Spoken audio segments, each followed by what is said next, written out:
What's going on, guys? My name is El De Niro, and welcome to a brand new episode of the Midnight Hour. I'm not even gonna lie to you and make up excuses or say, oh, I'll be back with more episodes, because I don't know how true that is, but this is a brand new episode. It was recorded this week, and I will say that I had a great time recording it, and I think that you are really going to like it. It's a bit old school. It's sort of reminiscent of an episode that we recorded, which may have been called the Midnight Hour Travel Guide or something to that effect. I think that episode might have actually had two titles, one when it went on YouTube and then one when it was released to the SoundCloud, like the podcast feed. But nevertheless, I was planning on making a cinematic, sprawling intro to this type of episode. And I just figured there is no point, because the majority, in fact, far more people listen to this via audio than I ever actually suspected. Recently learned that the number of people who listen to this show is actually far greater than what I had thought it was before, which is pretty cool. But anyway, yeah, so for those of you on YouTube, like the few hundred people who are left listening on YouTube, I will keep putting it on YouTube for the sake of tradition and for the possible feeling of nostalgia that it may bring to people who see it in their feed on there. But I am not going to put that much effort into the actual visuals any longer, because I don't think it really does anything.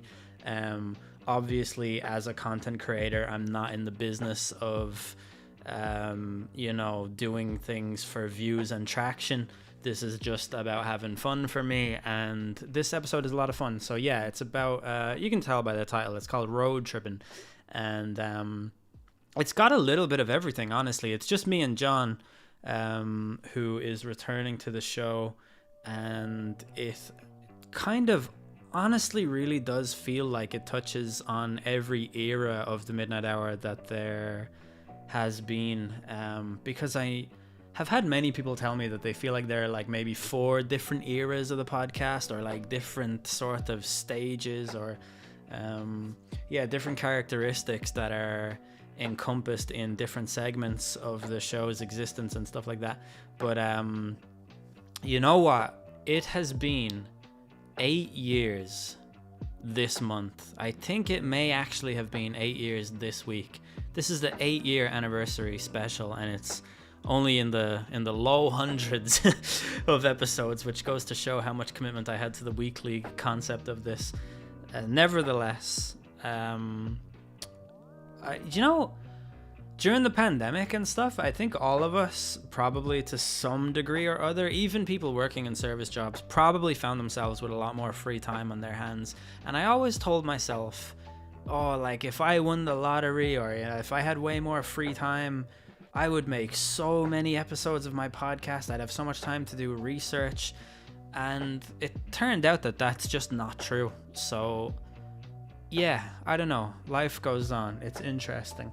I started this podcast 8 years ago because of a conversation I had in a pub with some guy. And it's I don't know, it's good to be back. I only uploaded a single episode of this podcast last year, and that was a preview for the Euro 2020 tournament. So yeah, it's a barren wasteland on this feed these days. So if you're out there, give me a thumbs up or a hell yeah, or buy me a beer, or send me bitcoins or various other methods of payment. Check out the merch link, and I don't know why I keep saying this shit. Anyway, I hope you enjoy. I really actually do hope that you get something out of this podcast and enjoy listening to it half as much as myself and John enjoyed recording it. So without further ado, here we go into the episode. Good luck, Godspeed, and I will see you when I see you. All right, I am joined today by Dr. John, returning guest. Welcome back. Thank you for having me. I'm very glad to be back after such a long hiatus. Yeah, long hiatus. What were you doing? Was there some medical emergency in the world? No, it was okay. It was all sorted out in the end. We're all friends now. That's good. Yeah, well, it's good. It's really good that COVID came around to our proposal, met us halfway on that, you know. Yeah, exactly. Yeah, spread the love is what I heard. Yeah, the worst of us were like, the worst parts of humanity were like, it's just the common cold, and in the end, it was just the common cold. So, you know, Here we are now. just goes to show you that ignorance trumps all reason. Am I right? Yeah, exactly. Yeah. That is your So, medical Harry, opinion, though, isn't it? um, That like that was, that ignorance just is the whole reason why we are where we are. yeah, for sure. Yeah, I thought so. Yeah. Absolutely. I have had people ask me about you over the last like year, particularly when like Wasn't my mom, was it? Shaker so bad. It's just your mom, your brother, your father, only those people. No, I was you know, there was a time where like London was like ground zero for COVID stuff, like back in 2020, and a lot of people were like, "How's Dr. John doing?" And I was like, "Yeah, I'd say fine if I were to guess." Yeah. Yeah, no, I was fine for a long time. And then I got COVID and I was like, shit, this is actually really bad. Yeah. And then that was like basically the catalyst to get the vaccine then thereafter when it was appropriate. But yeah, things were quite bad for a while, obviously quite bad for everyone. Yeah. But working in the kind of health sector, it was business as usual, kind of to some degree, because obviously you're still going into work, you're still doing the majority of your job that you had done. It was just the conditions were largely changed and it became a really kind of strange battlefield to be placed on. But yeah, I think a lot of people suffered over the last couple of years. Yeah. I don't want to talk about it too much. I just thought because enough people asked, and you're a doctor, and I was like, yeah, let's just fucking That was nice then. Yeah, I'm all well. Happy to be back. I am. I don't want to be too sensational, but I don't think I have been the same since I got COVID, and I got it over a year ago, and I think that there are just clouds in my brain that I didn't have before. And I noticed like I forget words out of sentences when I'm typing sometimes. And I'm a big not doer of that, you know? So yeah, like long COVID's definitely kind of a real thing. And in fact, I'm pretty sure like long COVID follow-up teams have involved psychiatrists as well into the kind of a multidisciplinary mix. So yeah, it's definitely well known that there's kind of cognitive or kind of aspects of COVID that people are suffering, which is just kind of crazy when you think about it. Yeah, it is crazy. But I say we replace it with short COVID. That's my policy. Yeah, as short as possible, please. Yeah. So, I guess our topic today will mildly involve COVID, as all travel kind of does these days. Yeah, true.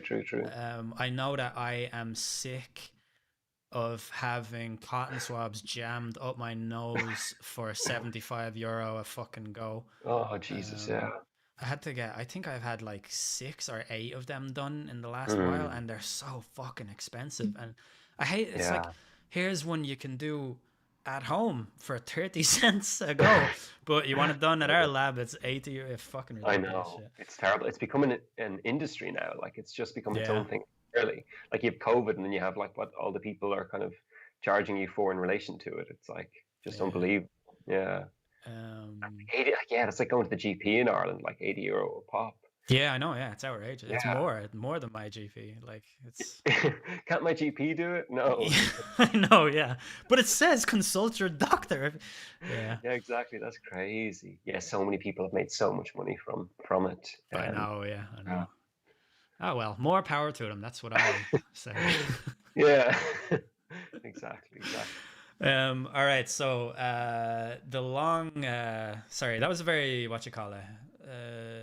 Rough segue. Yeah.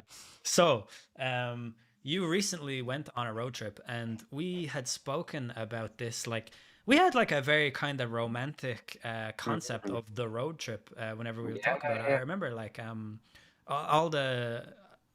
we both seemed to get our entire notions of road trips from like artsy movies or something. Yeah, exactly. Every time we spoke about it, and apparently, like Jack Kerouac, like coined the term road trip. Like it's a quintessentially romantic American idea. Yeah. As far as I'm aware, so like it kind of makes sense, I guess. But yeah, we did. We kind of, I thought it was really heartwarming the way we talked about it. Like it seemed like almost it was within grasp, and it It was really, really sort of, yeah, romantic notions of it. It's for me, my what would you call it here? My like brand of tourism, let's say, that I subscribe to is not really the like I've been on top of the Eiffel Tower and I have felt nothing while I was there. Nothing. I might as well have been looking at a fucking satellite image of Paris because that made no difference to my life. Like, oh, there's the Stade de France. I don't care. I have. What else have I done that's like significant in my life? I've been loads of places. Can't even remember because they mean so little to me. What's you must know a monument or something that I've been to that's like meaningful. I don't Yeah, even know. I can't even think. Like, hold on. There's a map of the world here on the wall. Like, I'm a well-traveled guy. I looked at the Statue of Liberty from the bottom up, and I felt nothing. curve. Yeah, the what you call it? Brooklyn Bridge. Seeing that made me feel nothing. Yeah, I don't Okay. care about that.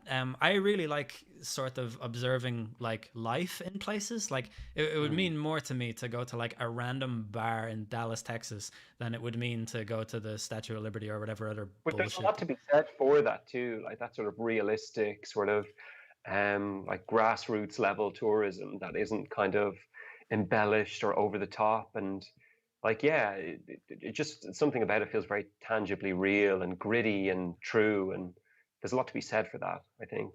Yeah, yeah. I think I'm less dancing in the dark Bruce Springsteen and more like I'm going down Bruce Springsteen, like Glory Days or one of Yeah, them yeah, sorts of. yeah, yeah, I like in Bruce Springsteen songs whenever he throws in a random place like yeah, Darlington yeah, yeah, County, which isn't even yeah, an actual real place as he sung about it.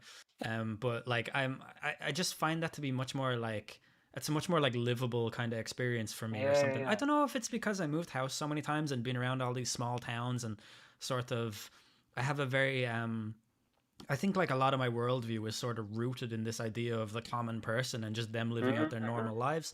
Yeah, Um, yeah. that I just a lot of what you see on when you go to like touristy places or the typical tourist attractions are not necessarily the like this is what it would be like to live here because it's not really. It's a Yeah. different kind of painting or something. Yeah, I think there's something really kind of sought out for in relation to authenticity. I think people really, really like that. And I remember seeing kind of, I think it was on like Shark Tank or Dragon's Den or something. There was this company. It's like, no, we want to like make authentic trips for people. Like, you know what I mean? Things that are like real and they feel like they're actually engaging with locals and seeing things that people see on a day-to-day basis. Yeah, And yeah, and the human experience as well, I think, calls for a lot of authenticity, and we look for that because it kind of speaks to us on some deeper level than this sort of fake front and this sort of facade of no, this is what these people do, and in fact, it's not. I think yeah, authenticity is a huge drive for a holiday experience.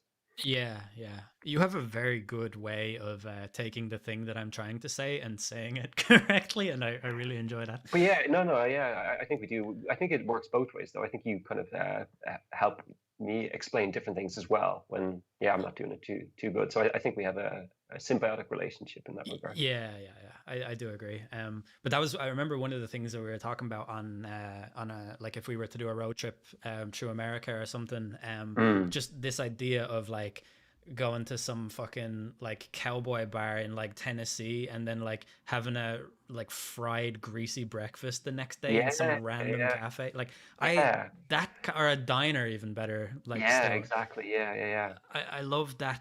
I just the imagery of that is so much more like it speaks to me so much more than like I don't know like whatever like big sort of city life touristy thing. Yeah, it's just I find it so it would feel almost like you're a part of like an Americana story or Yeah, one of those exactly. Like there's types. something Tom Waitsy nearly about it. Like, Yeah. you know what I mean?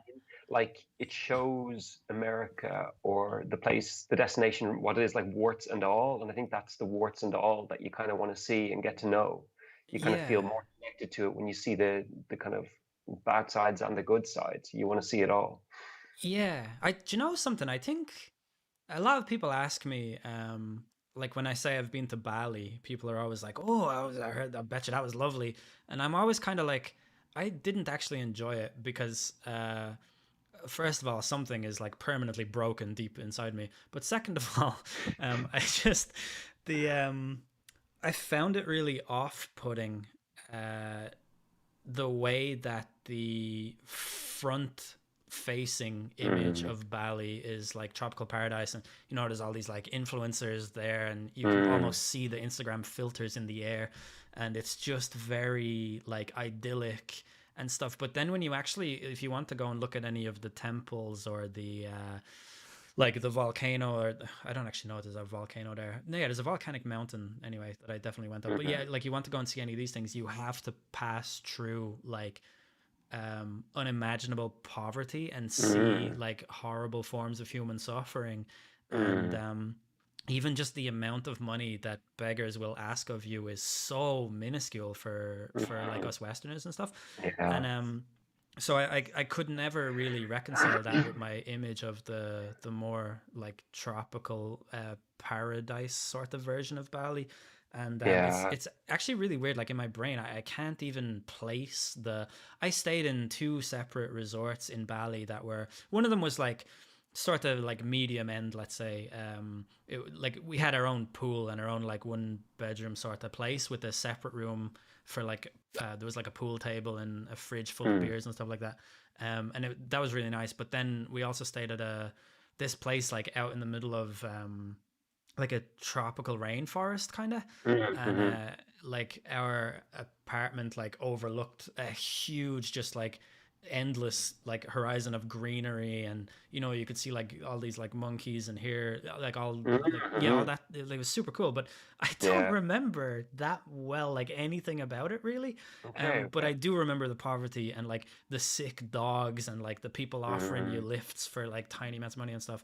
And yeah, so I just think yeah. that stuff like that has kind of put me off the. I almost find it like exploitative almost, or Yeah. something like that. Yeah. Like, yeah, it's weird.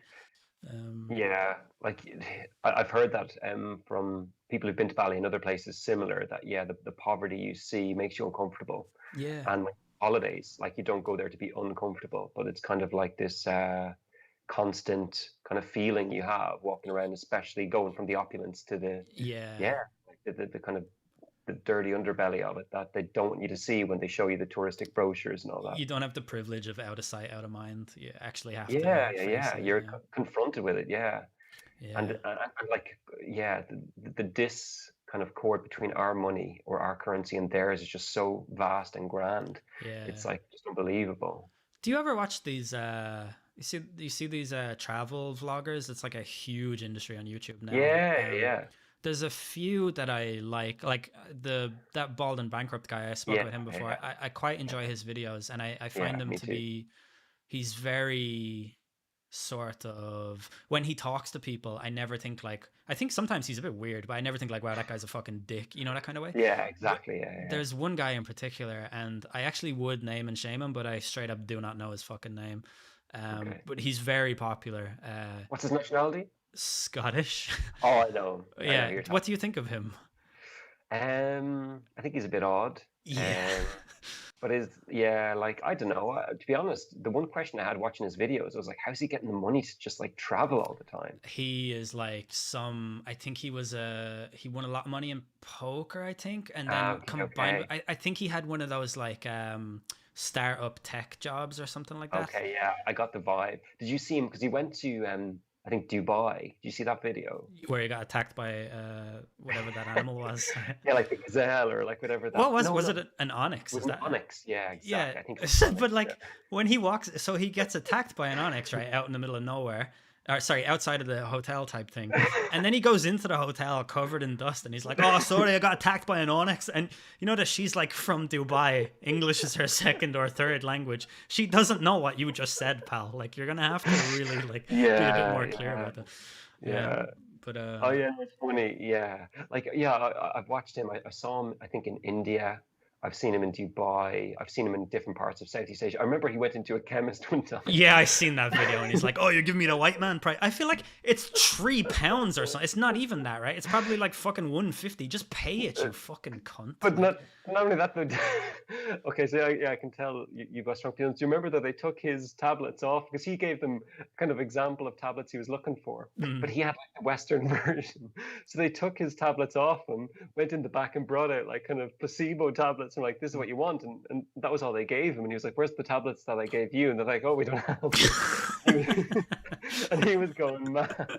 Okay, yeah, fair enough. He was right in that video. I just think his attitude was just so annoying. Like, he's one of those people that he's right, but he's such a fucking dick that I don't even want to agree with him. Like, and then like, I know what you mean. Yeah. He tried to, like, there was like some rickshaw guy, and the rickshaw guy was I want, and like, I calculated this at the time I was watching it because I was so fucking annoyed. I have money from Bali behind me. And, he was just like, oh yeah, no, like 200, and the guy's like, oh, 400. He's like, no, just leave it then. It's like, dude, it's the difference between paying 20 pence or 50 pence, and you're being this fucking tight about it, like, in a foreign, and you're also like, you're videoing them and making so much money off of the whole like setting around. Just fucking give back. I know. I know what you mean. Yeah, it's so funny. We both know this guy, but don't know his name. Yeah, I think that says it all, really, doesn't it? I can't help but click his videos because I see his face, and I fucking hate his face. He has one of those heads that I just would get fucking endless joy out of slapping around the place. Yeah. Oh man, God, that's so funny. I hope no one watching this knows him, because I don't want to start beef. I definitely don't want this guy to ever hear me say this. But all the scenes that, like, kind of the seminal scenes we both know from his, like. Yeah, I know. Yeah, I don't know his name. Yeah. Like, I enjoyed watching him. I don't think I feel as angry towards him as you. I get what you mean, though. Yeah. But yeah. I don't think you feel like half as angry towards anything that I feel angry towards. I think, yeah. It's passion. It's passion, yeah. There's like, I feel like, all that mean things I just said about his head. I wouldn't have said that if he was a nice guy, like, but it's just, yeah. I have such like a hard time kind of striking any chord of relatability with people who are so willing to exploit people in front of them on camera while you're getting like 700,000 views on a 36-minute video. That's a lot of fucking money, dude, to be haggling over 20 cents to someone to whom that would mean like a day's wages or whatever. Like, that's such a dick way of behaving, honestly. Yeah. Speaking of which, did you see that video? It was doing the rounds there a few months ago. I'm going to get the place wrong. It wasn't Mongolia. It was like these tourists were running away from this native woman who was demanding more money. Like, she'd been ripped off for like a coffee. Yes, it was it was Southeast Asia. I think it was like Bhutan or however, somewhere like that. Okay. Yeah, that was mental though. And like, she had a stick and she was like trying to whack them. And they were like freaking out. Yeah. That was insane. With videos like that, I never ever make a judgment, like, because you haven't seen the full story, so you don't know they could have been perfectly in the right, or she could have, like, they might have been abusive, like, you do. I don't mean like physically, I just mean they might have been really rude. You don't know. Exactly. Like, the 5 minutes before that camera started probably would have said it all, If you think you can tell anything from 36 seconds of footage or something, which is all it was. That's why I feel so righteous in my hatred of that Scottish guy, because you get a full fucking view of his entire day. The Onyx though, that's so funny. No. I have to say, right, all the negative shit I just said about him, mad props to that guy for putting that in the fucking video, because I would consider that the type of thing where I would never sleep again for the rest of my life without being like, nice and comfortable in my bed. Remember how much of a fucking cunt you are for getting hit by that fucking wild animal. And not to even know what it is and stuff, like, just, that's great. Well done. I think he tried to pet it or something, didn't he? He did. He went over and started talking to it. And, Oh God, yeah. You're gonna have to link this in your video. I'm not gonna. No, that's fucking figured out for yourselves, viewers. I don't want to start something. I don't want to, like, even though my audience is very small. Actually, dude, my audience is huge compared to what I thought. Interestingly enough. What do you mean? So in the year 2021, we uploaded one new episode of the podcast in the entire year. And yet on Spotify alone, which does not account for even, I don't think even the majority of my listeners, 16,000 listens on Spotify alone. Yeah, I think it was 8.5 or 8,200 listeners or something like that. Yeah. Congrats. So it's fucking wild. That is wild, yeah. But yeah, so figure I just don't want like some 15-second clip of me calling that guy a cunt. But yeah, anyway. So, fuck me. Talk about it wasn't off topic, it was all on topic. Yeah, exactly. Road trips. Yeah. There's something about the American road trip that is like feels inherently less exploitative to me because they're like the Yeah, richest country and for like sure. all that Yeah, stuff and yeah. But yeah, anyway, so tell me about it. How long did you yeah. go for in total? It was like a month or 4 weeks? No, sadly, it was 2 weeks. Oh, okay. So we went from like, yeah, just to give it some time context, it was January 14th to 28th. So a lot of kind of global affairs hadn't happened at that stage or whatever. It was fairly Hmm. relatively safe time to go. So yeah, it was in January 14th to COVID 28th. hadn't even happened. Yeah, exactly. Yeah. I don't know why I So yeah, said that. Just you yeah, trying to add that in. Like, imagine if that was still something that everyone was super skeptical about, and you were like, "Oh no, it was yeah. before COVID. It was January. January which year? Yeah, before COVID." Yeah, exactly. Anyway, Yeah, yeah. yes, we booked it, me and my girlfriend, before Biden opened up kind of the US for tourism, because we kind of had a feeling. I think the news was saying he was going to, and that sort of thing. So we're like, okay, Mhm. well, if we book it now, worst comes to the worst, Virgin can give us vouchers to book in the future if the flight gets cancelled. And best case scenario, because we booked it early, we get like a cheap flight or whatever. So we kind of didn't see a downside to that, so we booked it anyway. I think we booked it in something like October, maybe. So, and I think maybe it was like November when he opened up or something. In any case, yes, we flew with Virgin, really nice airline. Yeah, I Had liked to them get a all lot. the COVID stuff. Yeah, me too. The only kind of like headache was we were potentially not flying if either of us tested positive, of course. So, and as well as that, the US wants a negative result within 24 hours of flying. So if you are doing a PCR, you're not going to get your result in 24. It's usually like 36 to 48. So we went with the rapid antigen, which is basically kind of a lateral flow test. And I got it done the day before. And luckily, we are both negative, because even these tests you can get false positive with or whatever. So it just adds like an extra layer of stress onto an already potentially stressful thing to do, which is fly to another continent, Can I just? especially. You're a medicine man, so I assume this will not be the case for you. But I can't be the only one in the world who, when I hear lateral flow, that I don't immediately think of urine. Like, Lateral flow. yeah, why is it like, oh, it's a piss test, but you have to be standing up when you do it, or I just don't understand why it's called that. It's really weird. Like, Yeah, lateral flow. Yeah, I'm not sure either. I think it's because, yeah, I don't know. Is it because you have to wait for the liquid to run through the device?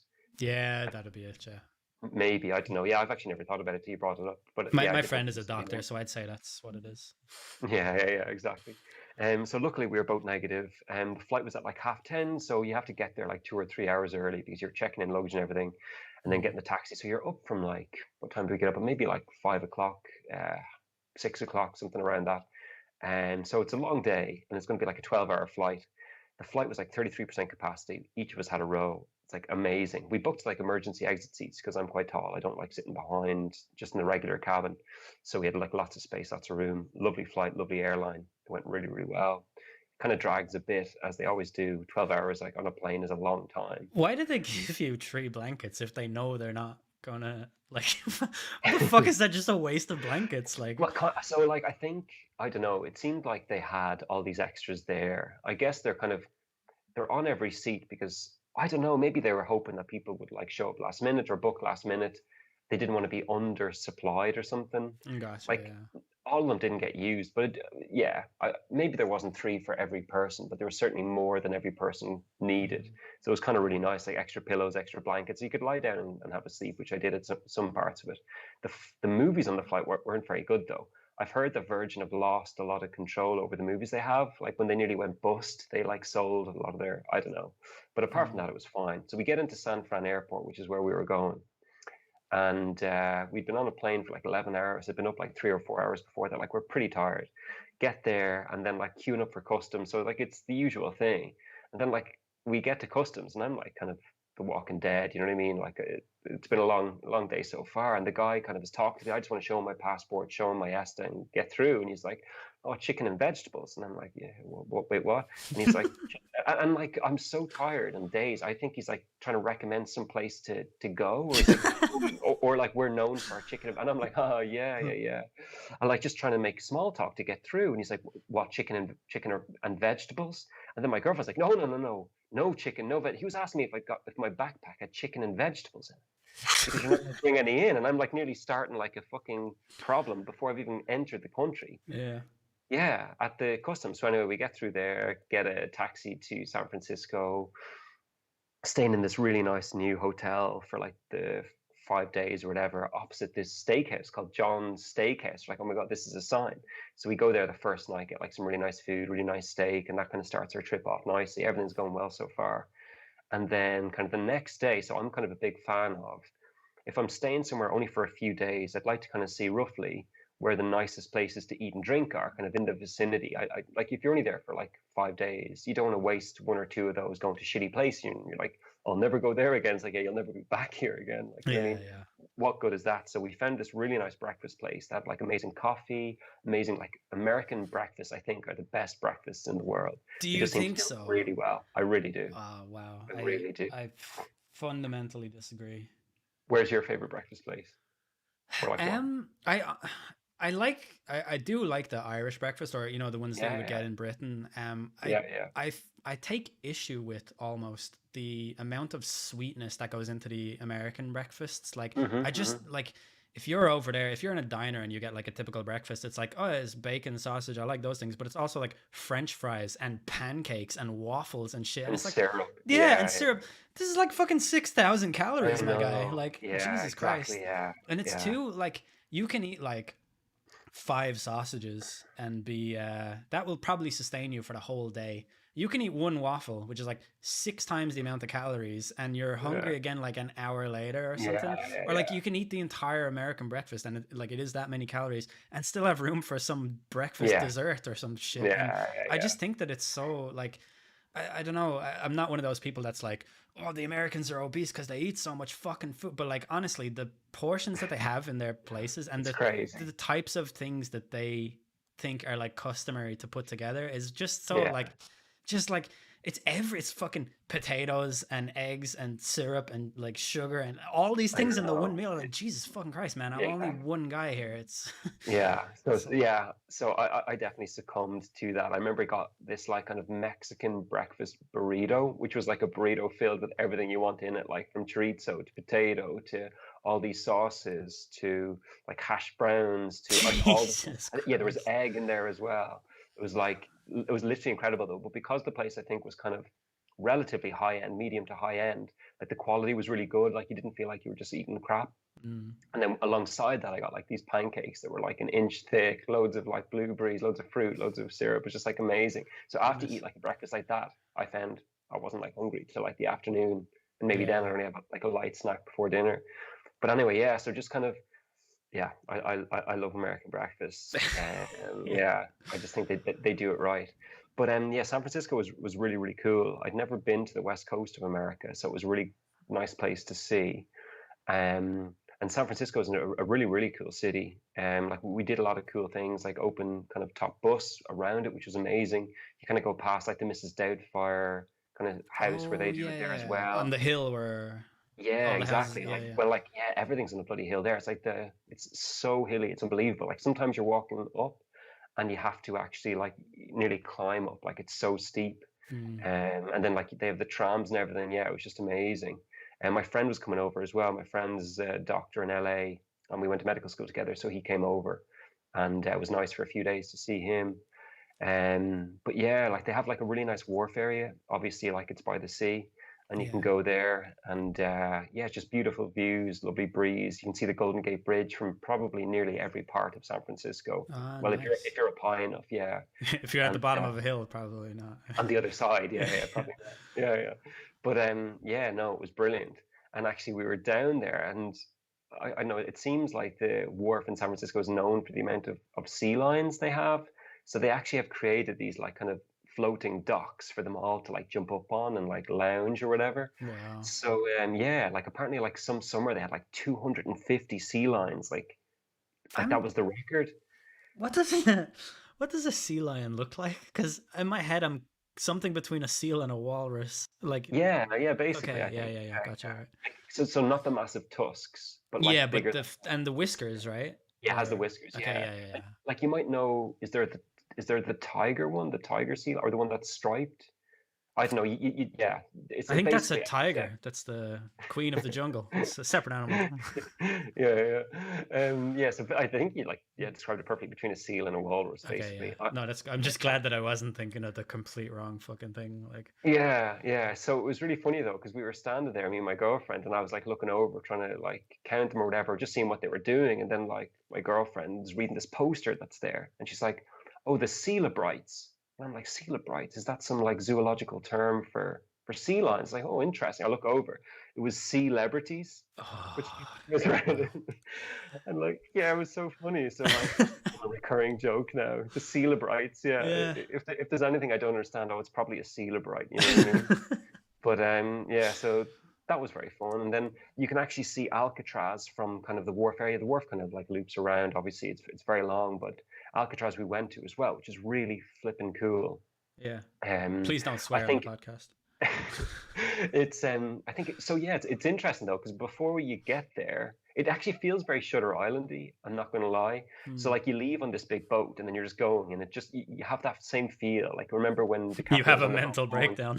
Yeah, You have a exactly, full yeah, psychosis on the. yeah, exactly. And you miss your dead wife. But Yeah. so yeah, before we even landed there you can see all this Native American graffiti, Oh, because really? apparently I'm not sure how, so it's federally owned, but there was some law put in place that if anything was federally owned was unused, Native Americans had a right to it. So if it was Ah. unused for a sufficient amount of time, Native Americans could lay claim to it, which is really cool. And I only found out when I went there. Yeah, that is So a really good. I really like that law. Like, yeah, like. yeah, exactly. Yeah, exactly. Because like federal parks and all these stuff, it's like, well, if it's whatever, maybe it wouldn't work for a park, but Alcatraz anyway, they Hmm, went over in protests and they occupied it, and they wouldn't let any people come over until they got it and all this stuff, and that's they wanted crazy. to like lay claim to it. Yeah, so this happened, I think, for maybe a year or two, and they'd like send people with food over and stuff like a few times a week. So we heard about the history of that.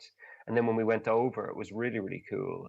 Just going through the jail cells, seeing everything. So it's like an audio tour. I don't know what your opinion is of those. I really like them because it's kind of done Um, at a nice pace, and it kind of directs you where to go.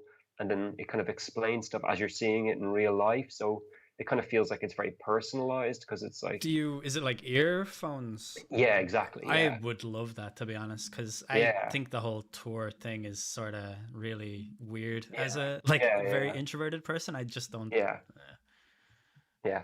So this is really cool, and you could pause it if you wanted to stop. Say you were somewhere and you wanted to like spend a bit more time there. You could pause it and then continue, or you could even nice. go off piste, just pause it and go. And because I think we went outside to like the courtyard, which where they would have been allowed. I think it was like 1 hour every few days they could go outside, and you could walk around, and like it was just so cool, like because listening to it and you can hear the actual inmates talking, like giving like interviews and all these things and Oh just wow. describing it. And yeah, just like you really felt. And then in the background they'd have like the hustle and bustle of the prison, kind of in the like the mess area, you could hear like the knives clinking or whatever, or the cutlery. Nice. And yeah, it was just really, really The cool. inmates And being stabbed and. yeah, exactly, yeah, the screams. Do you? But yeah, no, I have to ask you a frankly like mm, ridiculous question. Um, in your opinion, from where I don't care about like the probability and statistics, do you think you'd make it off the island if you? Um, probably not. I think you'd like to think you could. I think there's actually sharks in San Francisco Bay. Well, Um, I don't know how much of a threat that would be. It would probably be tiredness and yeah, like choppy weather. hmm.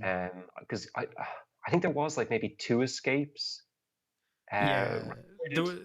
the most famous one is the three guys who they like fashioned. Apparently, they fashioned like dinghies out of Yeah, yeah, yeah. fucking what was it like? They had so it was first of all it was Cloth like and part of the things. And uniform. Yeah, the cloth. Yeah, and yeah, yeah. um, But that's it the was really most. interesting.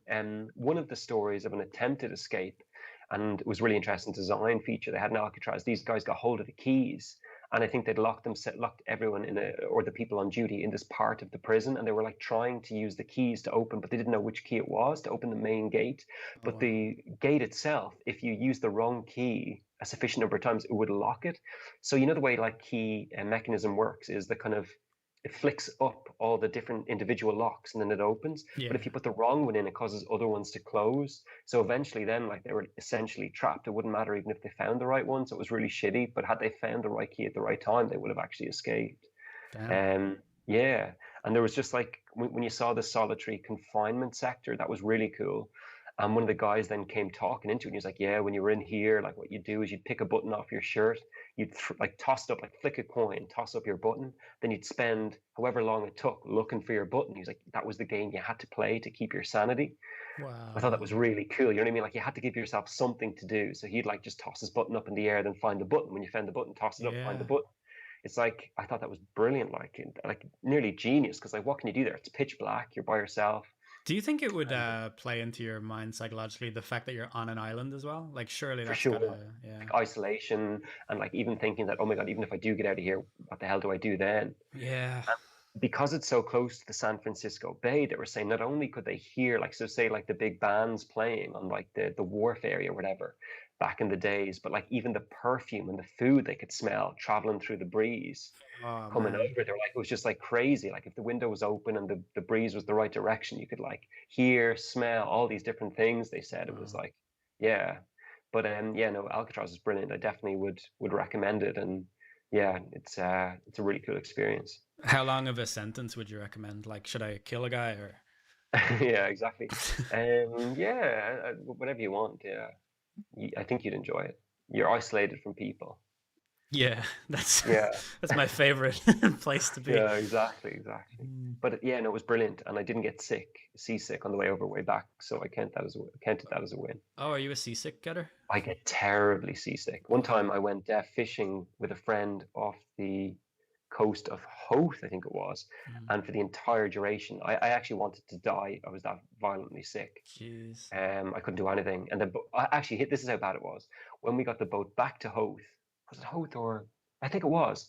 I got a lift into town, and then I walked from town to Dunleary because the thought of getting on a bus made me want to keep getting sick. So I walked from city centre to Dunleary. Jesus. Yeah, That's and rough. I was so happy walking. I was like, oh my God, I don't feel motion sick. I don't. So it actually was just like spurring me on.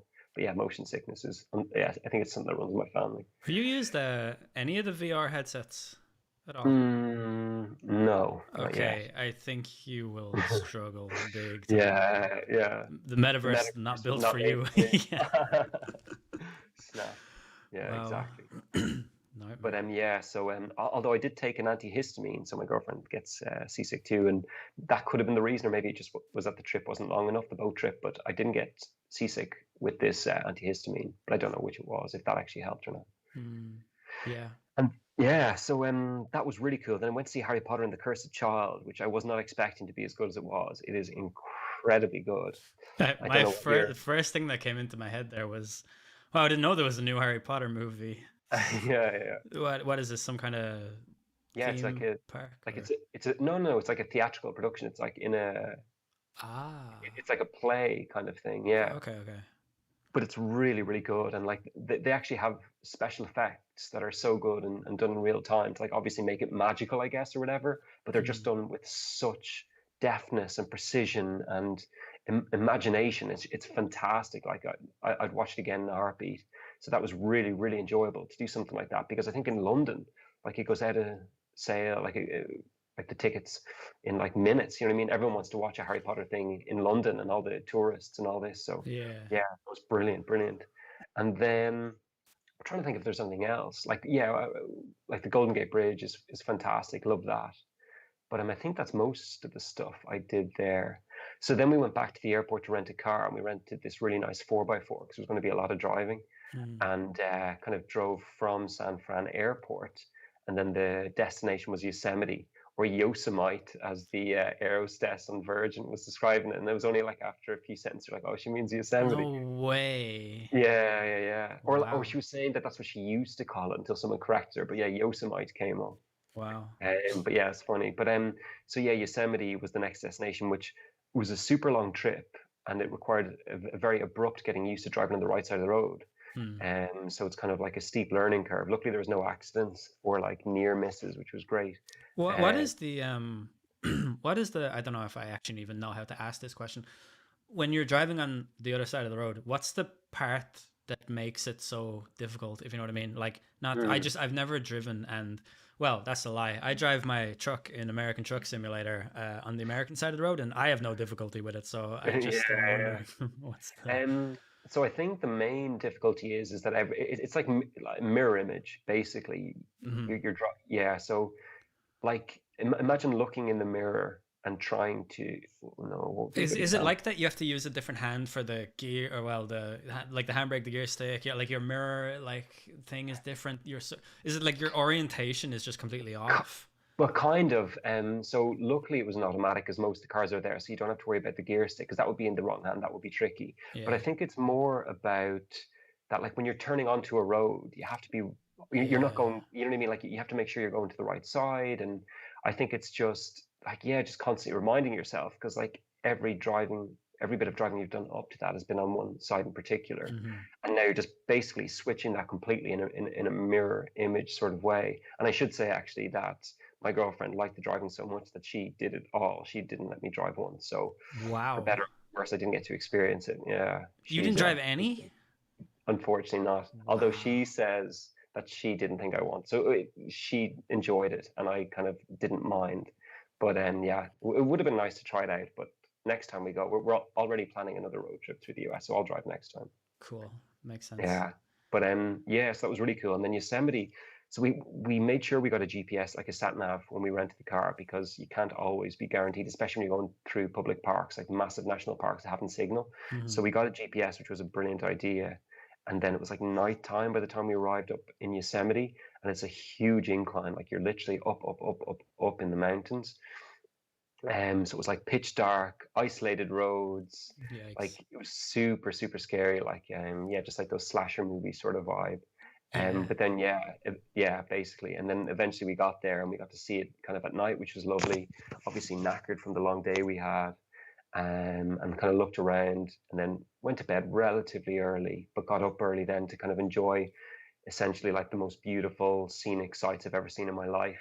From like evergreen trees, like to snow, to like bowl-shaped valleys, to just like beautiful skies. Like the sky color is just so different. There's so many colors to the sky in Mm. certain places in America that you just don't really see. Like usually it's blue or it's gray here or kind of something in between.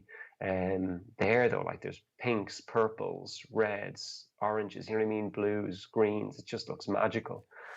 So yeah, we woke up and just like beholding these amazing sights, and then drove down into Yosemite Valley, which is like this kind of bowl-shaped dip, and it has Yeah. this really cool road. It's kind of like a circuit around it, so you can just kind of drive, stop where you like. The road's kind of big enough that you can pull in, walk around, take photos. And it was really snowy. Like I would say, it was maybe like a foot deep of snow. Shit. Yeah, yeah. And you could see waterfalls, you could see cliffs. And the one thing that struck me that I'll never forget is the scale of nature in America is something that you just can't, or I've just never experienced before, where like you're in the middle of a national park that no matter which direction you look, you don't see any civilization, you don't see anything. And it was just breathtaking. Like everywhere you go, you're just sort of surrounded by this immeasurable amount of nature, and you feel isolated in a way that's almost comforting. You feel safe in a way. I It's lovely. just to go back to when you said that you arrived in the dead of night and sort of felt like the vibe of a slasher movie. Mm, There's so many threads on Reddit that are stuff like rational people of Reddit or like skeptical people. What was the thing that made you think you were in a like not necessarily a horror like slasher movie, but like a yeah, supernatural experience, or yeah, like non-believers? What was the time you thought a ghost, like that kind of thing? And yeah, I really like those threads because I there's so many places on the internet where you'll see people who are like, oh yeah, a bunch of ghosts visited me, what does this mean? And and everyone is chiming in with all their, and it's just like it's bullshit. yeah, But these threads yeah, are more like normal people. I don't know, yeah, but exactly. Yeah, just people. I've read so many of these posts that are like, if like 3 paragraphs, and it'll be some guy mm, who'll be like, oh, I was a forest ranger for 9 years, and like never, never believed in ghosts or any of that. But one night, there's this one story that kind of stuck with me of some guy who had to stay in a tent in the, I guess he was a ranger and they do that sometimes or whatever. But he was saying like he could hear all life around him, you know, from things Oh like wow. crickets or like Yeah. owls or like Coyotes or something. yeah, or Yeah. even like fauna or walking. Like he would Yeah. hear Yeah. things and that would be really normal. But then at some stage they all went silent, like almost simultaneously. And then Oh wow. for this period of like 2 minutes or something, there was no sound whatsoever. And then the only thing he heard was footsteps. And then, No. yeah, and then the sounds picked up again. And he just wrote like he described his feelings of terror and dread during that time. Class. And Yeah. all the replies were like, oh, that's probably because a predator, like a wolf probably walked through the woods Yeah. or something Yeah. like that. And it Yeah. makes so much sense. But like, if you imagine what it would be like to be him in a tent, hearing life just stop, like, Yeah. my God, that would fuck you up in the dead Yeah. of night. Like, Exactly. yeah.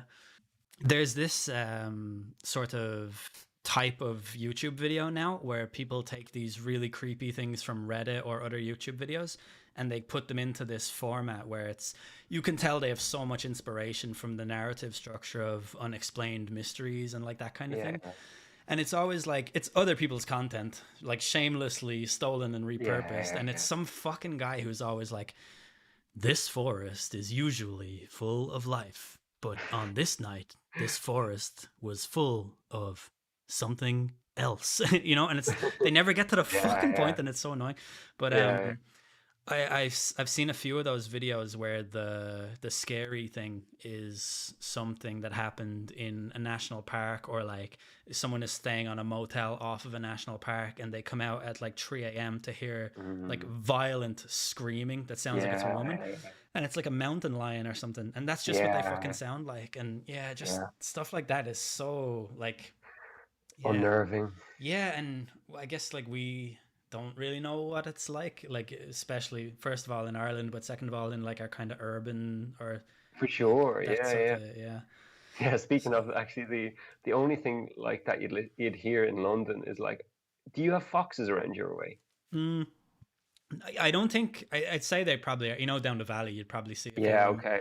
Because like um there's so many in London, like urban foxes, like they are like they moved into local Dublin and during the everywhere. pandemic. Like they were around the Okay. city, like Okay. in the city center there's foxes going around, like, you know, going Okay. through Sim. bins, Yeah. and yeah. Yeah. But like, if you hear them, like apparently it's like them having sex, but it's like the weirdest, craziest noises, like, and they just like in the Wow. middle of the night you'll just hear this screeching, screaming. But like that's the closest I get to Jeez. hearing like a mountain lion or a coyote or whatever. Yeah, these Yeah, weird yeah. noises from a fox. But yeah, we just have no idea what I it's know. like. Yeah, to live in a country where you actually have to like lock the doors, not because of people, but because of animals. Yeah, yeah. That's the thing. Like, whenever I see it, it's those posts on Reddit that are from like park rangers or just people who, like, there Yeah, are yeah, people who just fucking go to the park to camp for a few days, you know, bringing yeah, like knives and compasses and stuff. And I'm yeah, like, like, fair enough. When civilization collapses, I'm not gonna fucking know how to use a compass. Like, yeah, I'll know where north is, but I won't know what it'll bring me to know that information. Like, what does yeah, that help? exactly. Yeah, Yeah. exactly. Have you ever listened to a survivalist called Ray Mears? Oh, Ray Mears. Yeah, he's really famous, right? He's really famous. Yeah, he's really good as well. He's almost like kind of a more wise, sagely Bear Grylls. Like Bear Grylls is the sort of guy who's like, "There's a dead cow. I'm gonna sleep in it tonight." He's Whereas Ray Mears is like, Bear Grylls is the dog, the bounty hunter of "Yeah, survivalism. Whereas yeah, Ray Mears used to have a TV show, didn't he? On he like it did. was on It was RTE and stuff. and yeah, and he's almost Rousseauian in the way he romanticizes survival. So like I've always thought about it like Bear Grylls shows you how to survive somewhere, but Ray Mears teach you how to live somewhere. Like he Hmm. shows you how this can become kind of like I don't know, self-sustaining in a way. But yeah, Ray Mears is amazing. I kind of got back into him there a while ago. I was watching loads of his videos, and something real calming about it as well, just the way he talks and describes. And yeah, for anyone who hasn't checked out Ray Mears, check him out. Yeah, I always heard good things about him, but that's never been my. I've never. I don't know. I just can't imagine myself ever having to use any of that stuff. Like, I don't know. Do you Yeah, remember yeah, like exactly. remember we all had the Nokia 3210 and then the Of 3310. course. Then they Yeah. released another one that had like a compass on it. And I Okay. remember just being like, come on now, this is ridiculous. Like, yeah, people were like, Yeah, yeah, what are you going to do if you get lost in the forest? It's like, well, I have a fucking phone. So the first thing I'll do is call someone. yeah, You know, yeah, this yeah, was back exactly. when phones had batteries that lasted for like 8 days in a row, you know? Yeah, yeah, yeah. Like you're not going to follow a compass home. You're going to go home because you know the way. Yeah, I know. Yeah, I don't know. It's Yeah, just, yeah, weird. But, yeah, exactly. But yeah, I think I would like to do some camping trip. I don't. So I've actually got a trip to Devon already planned, but it's like glamping. It's like that horrible oh, I've bougie done that. thing. Yeah. Have you? Yeah, Yeah, yeah. I did it in Indonesia. Lovely, lovely. An island called Bintan, I think it's called. It's like Indonesia is a collection of islands. This is one of them, anyways. Yeah, And yeah. it's yeah, stayed at this like resort with in a big tent. A lot of lizards in there. The Mm, bathroom was, for all intents and purposes, outside, but still like very nice. It was all like fine wood finish, you know, all that stuff. Like it was super cool. mm. And there was the largest outdoor pool in the world, I believe, Wow. was the pool. Yeah, and somewhere on my Instagram is a photo of me pretending to drown in it. So yeah. Nice. Speaking of it, I think it's Indonesia, but it's like a cool fact that I think you might appreciate. You know orangutans. Yes. Do Did I? you know did you know the orang of orangutan actually has nothing to do with orange, the color of them? I didn't know that, but I'm not too surprised either. Okay, yeah, apparently it's like it might be Malaysia though, but apparently it's the native language for man of the jungle. That's what orangutan literally means. Ah, interesting. Yeah, yeah, That's cool. yeah. Yeah. It's either Indonesia or Malaysia. I'm sorry if I've fudged them, but yeah. Yeah, yeah. I would be so scared using an outdoor bathroom in the likes of Indonesia, especially at night. There's a somewhere on my YouTube channel there is a video of it, and you can like it's got a roof. It's just like Oh, okay, okay, but it's got like a see-through part. No, there's a part of it that is outside, but like okay, it's a separate building sort of, and okay, it's just a yeah, yeah. little wood like I don't know. Yeah, Yeah, okay, it's I think I don't know if I made that video private or not, but if not, it's called like I don't know. Just type in El De Niro Indonesia. You'll obviously find it. cool, cool, cool. But yeah, it's Because like you know those videos where like someone flushes the toilet and then just a ginormous spider just crawls out and just like if they yeah. stopped before flushing, it's like yeah, that thing would have made an appearance. There were a lot of lizards. I don't remember seeing any spiders at all when I was in Cool, Asia, cool. actually, to be honest. But Oh, that's good. yeah, many a lizard though. Yeah, yeah. What are you gonna do? You see What them are you in gonna do? Spain, like they're fine. Yeah, they are fun. They're kind of cool as well. Like just seeing them pottering around. What is the lizard brain? Is that the The side limbic that's system. So the limbic system, yeah, is the what in today's kind of pop culture we call the lizard brain. It's the limbic system. It's like the fear drive, the sex drive, the hunger drive.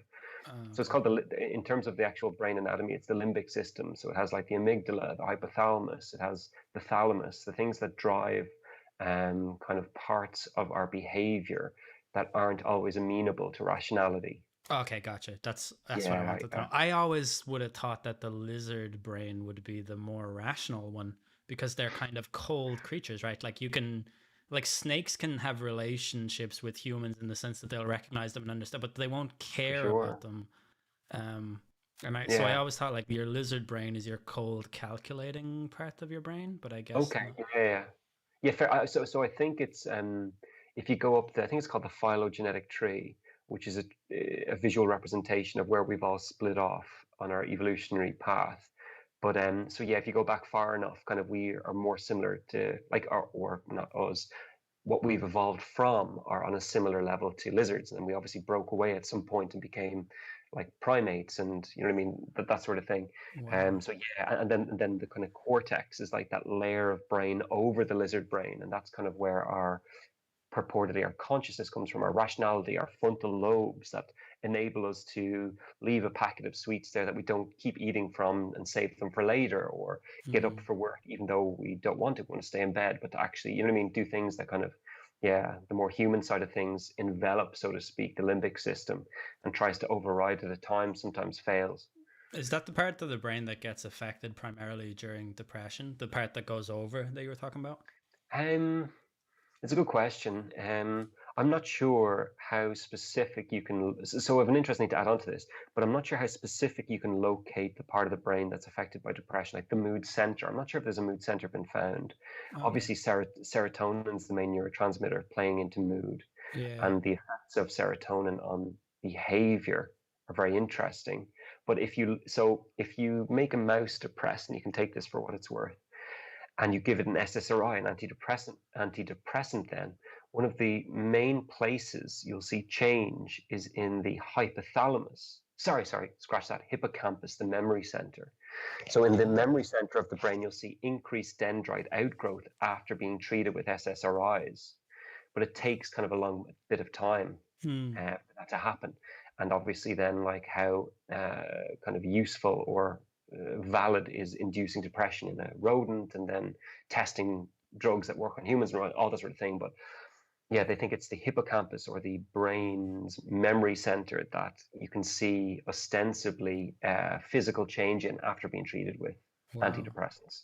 And they think that people who are very depressed, the reason they might have foggy thinking, and that could be because there's parts of the brain that are almost atrophying. Um, and then by reintroducing serotonin, you can actually cause kind of growth spurts in different parts of the brain, the hippocampus being one of them. Wow. That's Yeah, wild. Sorry yeah, it is to wild. drag you back into the medical talk. Yeah, I was yeah. just really curious because the lizard brain thing has always confused me. And then when you said Mm. you were just talking about how that one part For of all the intents and purposes, the hippocampus would be part of the lizard brain, I believe. yeah, Yeah, but yeah. yeah, Yeah, that's interesting. So wow, lizards are probably like badass in some yeah, way. exactly. Like Yeah, it kind of goes like, do you ever see Jeff Goldblum's The Fly? no, but I understand Really it's a good. class. Is it that's Yeah, Cronenberg directed that, right? I'm not They sure. You'd be better at that than me. I'm pretty sure that it was one of his. It's from 1992 or something, right? Yeah, exactly. It's really, really good though, because it's a revival of a previous The Fly, like in black and white, Yeah, and yeah, that's right. I've seen yeah, that one. yeah. Funny That one's enough. like not funny, but like because you're looking at it through the lens of someone who's seen very modern movies. But Yeah, yeah, of yeah, the course. concept of it's brilliant. But anyway, there's a scene in it where Jeff Goldblum says there's no politics, like in Fly world, basically insects don't do politics. There's no diplomacy. Maybe was the way he did it, Yeah. and kind of that just kind of is kind of what lizards have as well. Like there's no diplomacy. Oh, There's no interesting. politics. Kind of it's dog eat dog. It's very kind of survival of the fittest. Mm. Yeah. Oh, that's But cool. that's the limbic or lizard system. Yeah, So that's Yosemite. that's Yosemite. Yeah. So from Yosemite, we went to Death Valley, which was definitely as cool as it sounded. How do you Um, fucking go like whoever like obviously when they named everywhere in America, that's the place they named first because that's the coolest yeah, name. That's the exactly. way that it Yeah, I works. know. Yeah, Death Valley, and like, Yeah. yeah, it was as cool as it was made out to be. It's a national park, so we kind of don't have that experience in Ireland anyway. National parks kind of thing. It's like, oh, if it's a Nah. big green area that no one owns, it's a park. It's a park, yeah. Yeah, Like but like Bushy national Park in parks, Terranure. y- It's just a collection of ex- grass. And yeah, I exactly. think there's a Yeah, pond in there somewhere. yeah. But like these places are federally owned, and like it's private property for all intents and purposes. You know what I mean? Like they'll Mm. tell you, you can't enter here and blah blah blah. Like even in Yosemite, there's a road that's like shut down from like October to like April or something when it's like winter because it's too dangerous to drive on. And it's like, Mm. yeah, they get to say. So Death Valley anyway was really cool. You drive up to it and you see the sign and it's all very American. You know what I mean? You are entering Death Valley, and you just get the like buzz of excitement, and then you get in there and you have Yes, to buy. death. Yeah, Yes. exactly. Yeah, here I come. And then you have to buy your ticket, which is kind of like a fun novelty. Like, oh, to enter this park with no one around, make sure you buy your ticket. Like, they'll never know if you don't, but obviously you want to do it because that helps, like, with the upkeep, and you want to be doing your part as well. Do And you like, it's get very. something that says Death Valley on it? We might have got a ticket that said it, You or might. You something. don't even fucking have it. I think we do. I think we do. I have the photo of this sign. Oh well, that's the same thing, John. For fuck's sake, This is like Jesus. basically a meter made ticket. It wasn't very. It would look great on a like collage thing. You put a It little was probably thumbtack about on it. like Yeah, that that's a size. really good size for those of you not watching. There is no video, so if any of you are watching, I would really love to know how that's happening. John Um, just made the size of maybe two postage Postage stamps on stamp. top of each Yeah, other. yeah. But yeah. So Um, yeah, it just was. I still have my fucking plane ticket from Iceland because just Like I kept lots of things. I don't think that was actually, was that there? A really interesting story about that. When we drove, so the way they do this in America is really cool. They find out where in kind of the geography of this area would be the best place to build a mound and let people look over. So they'll be like, "Oh, turn right for the scenic view," and you turn right, and there's this windy road that travels up to this like hill for all intents and purposes, and from there you can just see like these amazing sights. But when I got out, the ticket actually flew out off the dashboard, and I was like, Oh, "Oh, this is wow. ridiculous!" Yeah, so ridiculous. But I was chasing it. Obviously, like you're up on a hill in Death Valley. There's nothing around to stop the wind. It's so windy, and then just before it blew off the hill, the wind just stopped and it just stuck. No And then way. I was like, this is ridiculous. And then I was walking up to it, I was like, it's going to just fly away any second. And it stayed.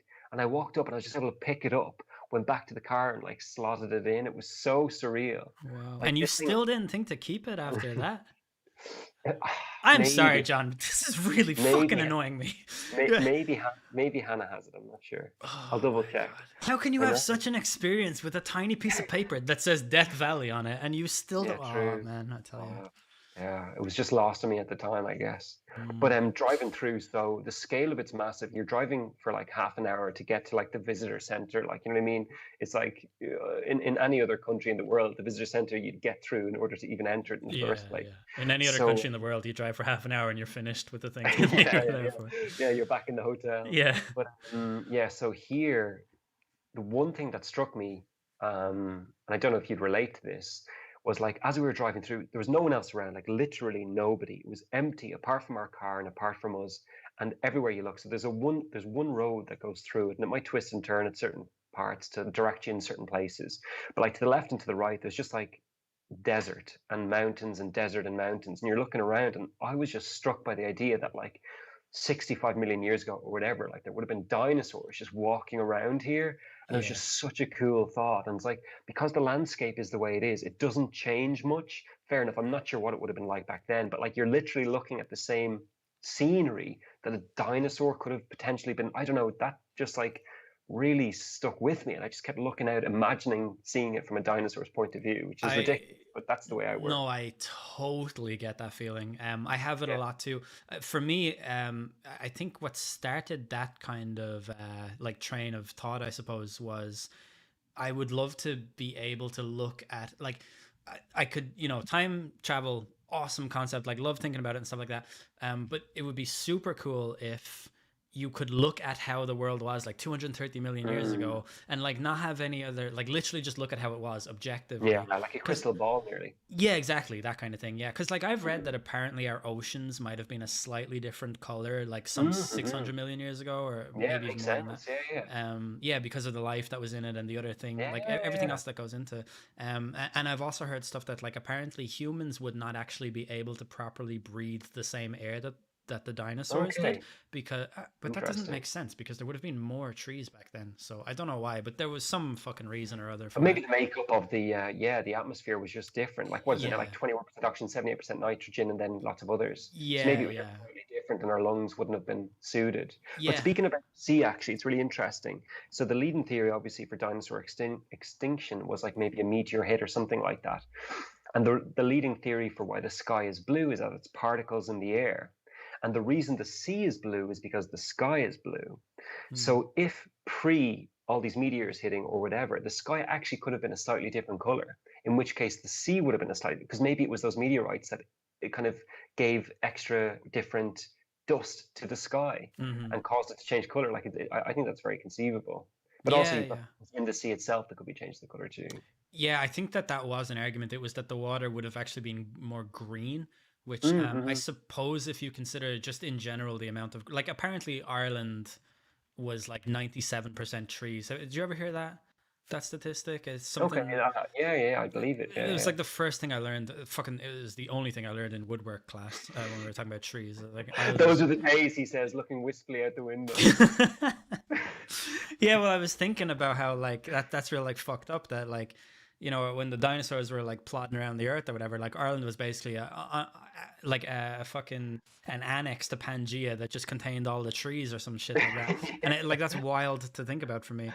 But yeah, so like if there was more greenery, subsequently there would, presumably be more things like moss and seaweed and like various other sort But of. lack of human pollution could have increased. Like maybe there's been less green in the sea after human pollution and waste and Yeah. stuff like that. So You yeah, know, that could definitely. The Cure have a song called "From the Edge of the Deep Green Sea," and I think that was on Wish from 1992. So Oh, nice.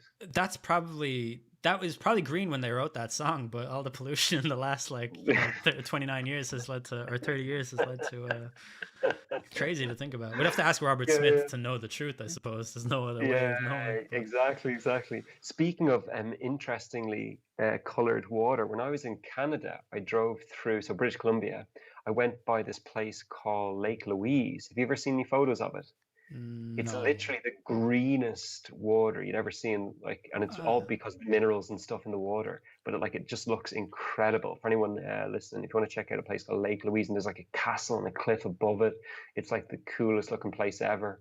But yeah, Lake Louise has like the most, and it's something about either the minerals or the plant life or both that occupy it that gives it its color. Yeah, it's really cool. I have seen. I actually once. I think the biggest road trip I ever went on was not really so much a road trip as it was a driving from A A to B. dream. Yeah, but anyways, we drove from Slovenia to Croatia. Oh, nice. Which now I did this the other day.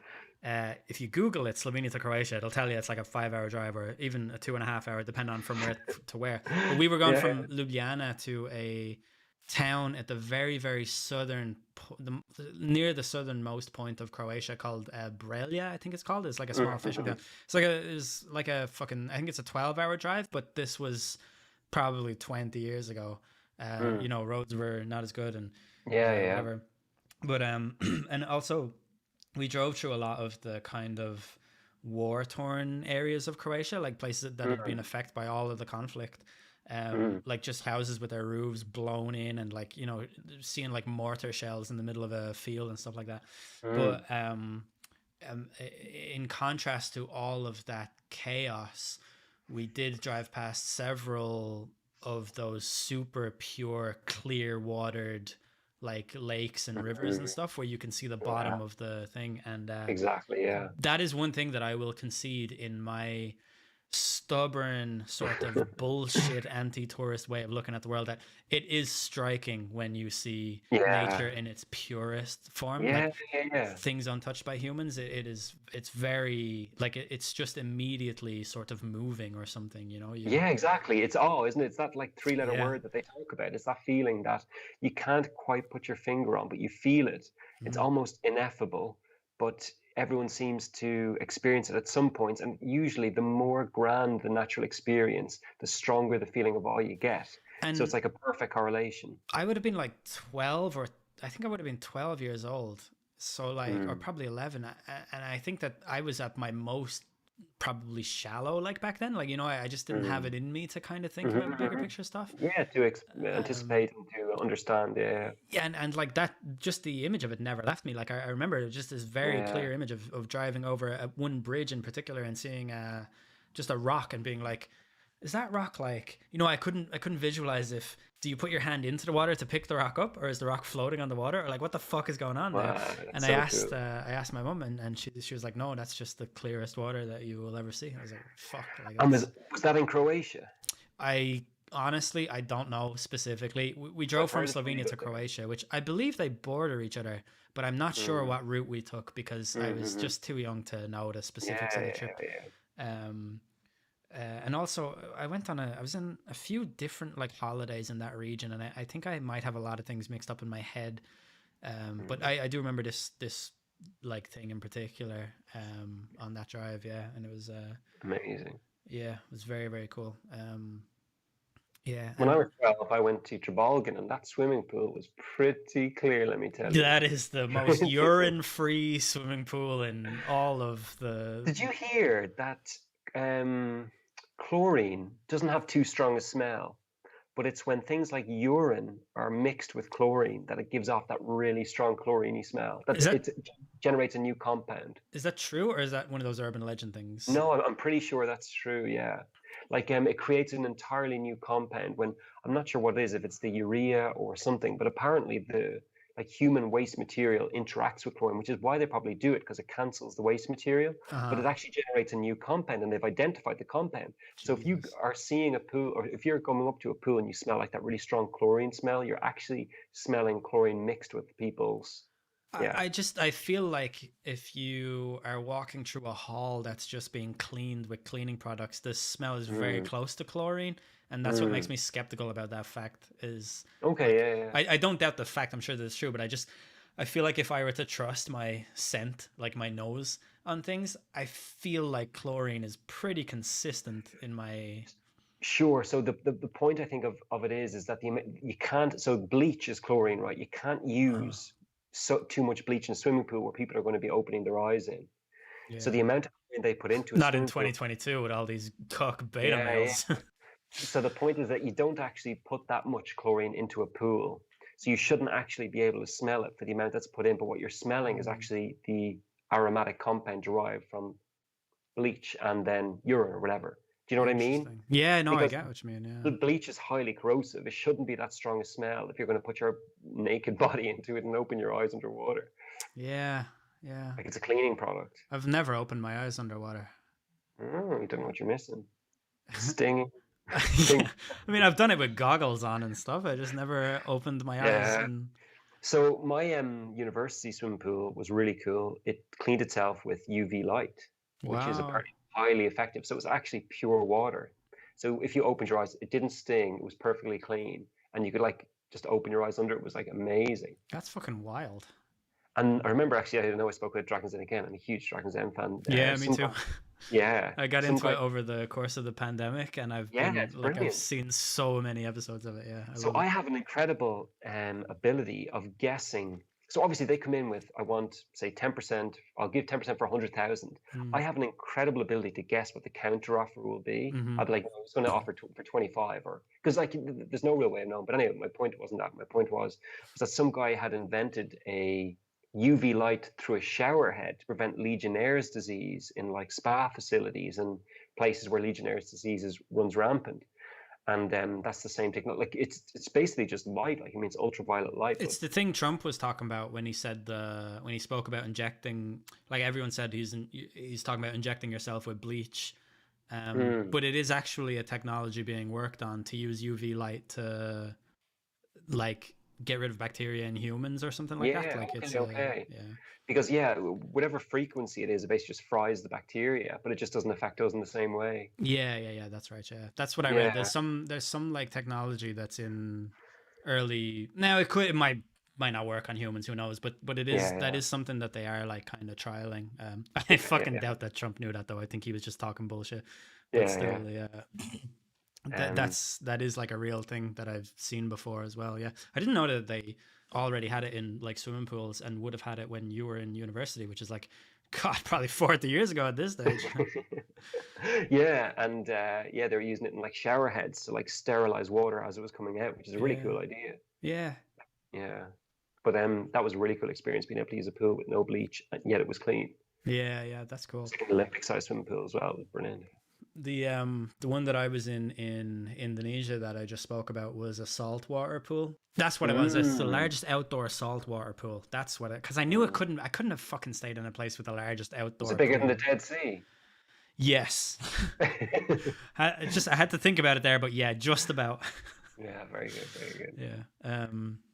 But yeah, that's interesting. Yeah. How did we get onto that? I don't know. You were We talking talked about about pools. pure water. You were talking about how crystal clear the water was in Oh Canada, yeah, where yeah, I call it Canada. Yeah. yeah, yeah. I can tell. You could tell by the fact that I just said it. I'm guessing.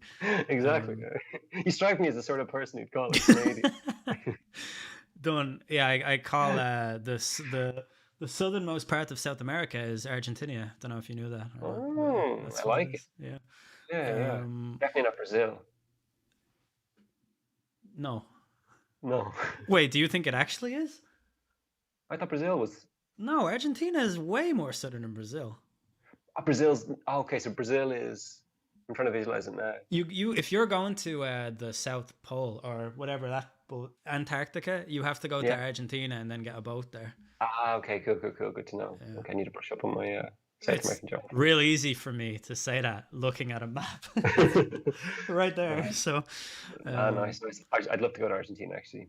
yeah, me too. Yeah, They have snow and all there yeah, yeah. in the sun parts, and a lot of cows, Yeah. Hmm. according to Oh GeoGuessr. yeah, Argentinian steak is a big thing actually. Yeah, yeah. Well, yeah, yeah.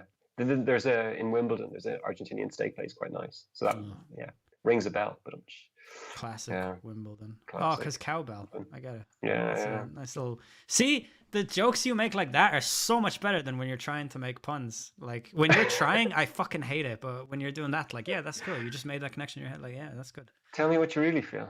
Um, what would I be Okay. if not thoroughly honest to the Yeah, point where true, it true. literally makes your soul hurt? Much Anyway, appreciated. So where was I going to get onto with the Death Valley thing? So one thing that struck me was I didn't see any creatures that could kill me in Death Valley of all places, where you'd kind of expect to find them. Like no scorpions, no snakes, no bugs. I was very happy not to come across them. Didn't really necessarily want to. yeah, I feel like am I wrong? But like, I feel like the stereotypical image of Death Valley is like a scorpion trudging in front of a Oh yeah, mirage-laden landscape, for sort sure. of. Yeah, Yeah. exactly. Like scorpions. Yeah, I'm pretty sure live there You quite know the easily. Undertaker, the WWE wrestler, the Dead Man. He was billed as being from Death Valley, so you're actually really lucky that you didn't get Tombstone pile drivered all the way to hell, Yeah, as far as I'm yeah. concerned. It would be quite fitting in Death Valley being Tombstone, wouldn't it? Yeah, yeah. That's why he's from like Houston or whatever, but they were Ah, billed cool, him as cool. Death Valley because it adds to the mystique, you know. Yeah, also he's huge. He's basically a walking human, Death Valley. But they used to bill him as 6'10". I think Oh he's like wow. 6'2" or 6'3" or something. Like How does he compare to Big Show? he was, if you were to go, I reckon, I don't know this for a fact, but I Yeah, would yeah. guarantee you that Big Show is maybe an inch or two taller than him. Big Show's not 7 foot tall either. That's bullshit. All the Mm. wrestlers' heights and weights are just Okay, yeah, massively yeah, exaggerated yeah, for. Uh, yeah, I think Undertaker and Big Show were very similar in height, but people just don't okay, think that. yeah, Um, yeah. Also, it's not uncommon for these big heavyweights to wear platform boots and stuff like that as well, Mm. so they appear Pretty sure I've taller. seen the Undertaker wearing like the big black platform Yeah, yeah, boots. yeah, that's right. But yeah, it's showmanship. It's carny folk. Exactly. Yeah, It's it's is all what it part of is. the story. Yeah. Yeah. But yeah, Um, no, so I didn't see anything like that there, which, as I said, I wasn't too unhappy about given the the risk they pose to human life. But it would yeah. have been cool just even to see them from a distance. But I think it was the temperature as well, because I don't think any of those animals do well in like cold, cold. Um, I feel like, but the Sahara Desert at night is like freezing, right? It goes minus, like ye- very. at night it is, yeah, but I think the difference is that this would be a sustained cold for like weeks or months, whereas Sahara Oh, Desert they gotcha. might warm up during the day and then like go to Right, sleep at right, night. gotcha. Hybrid, yeah.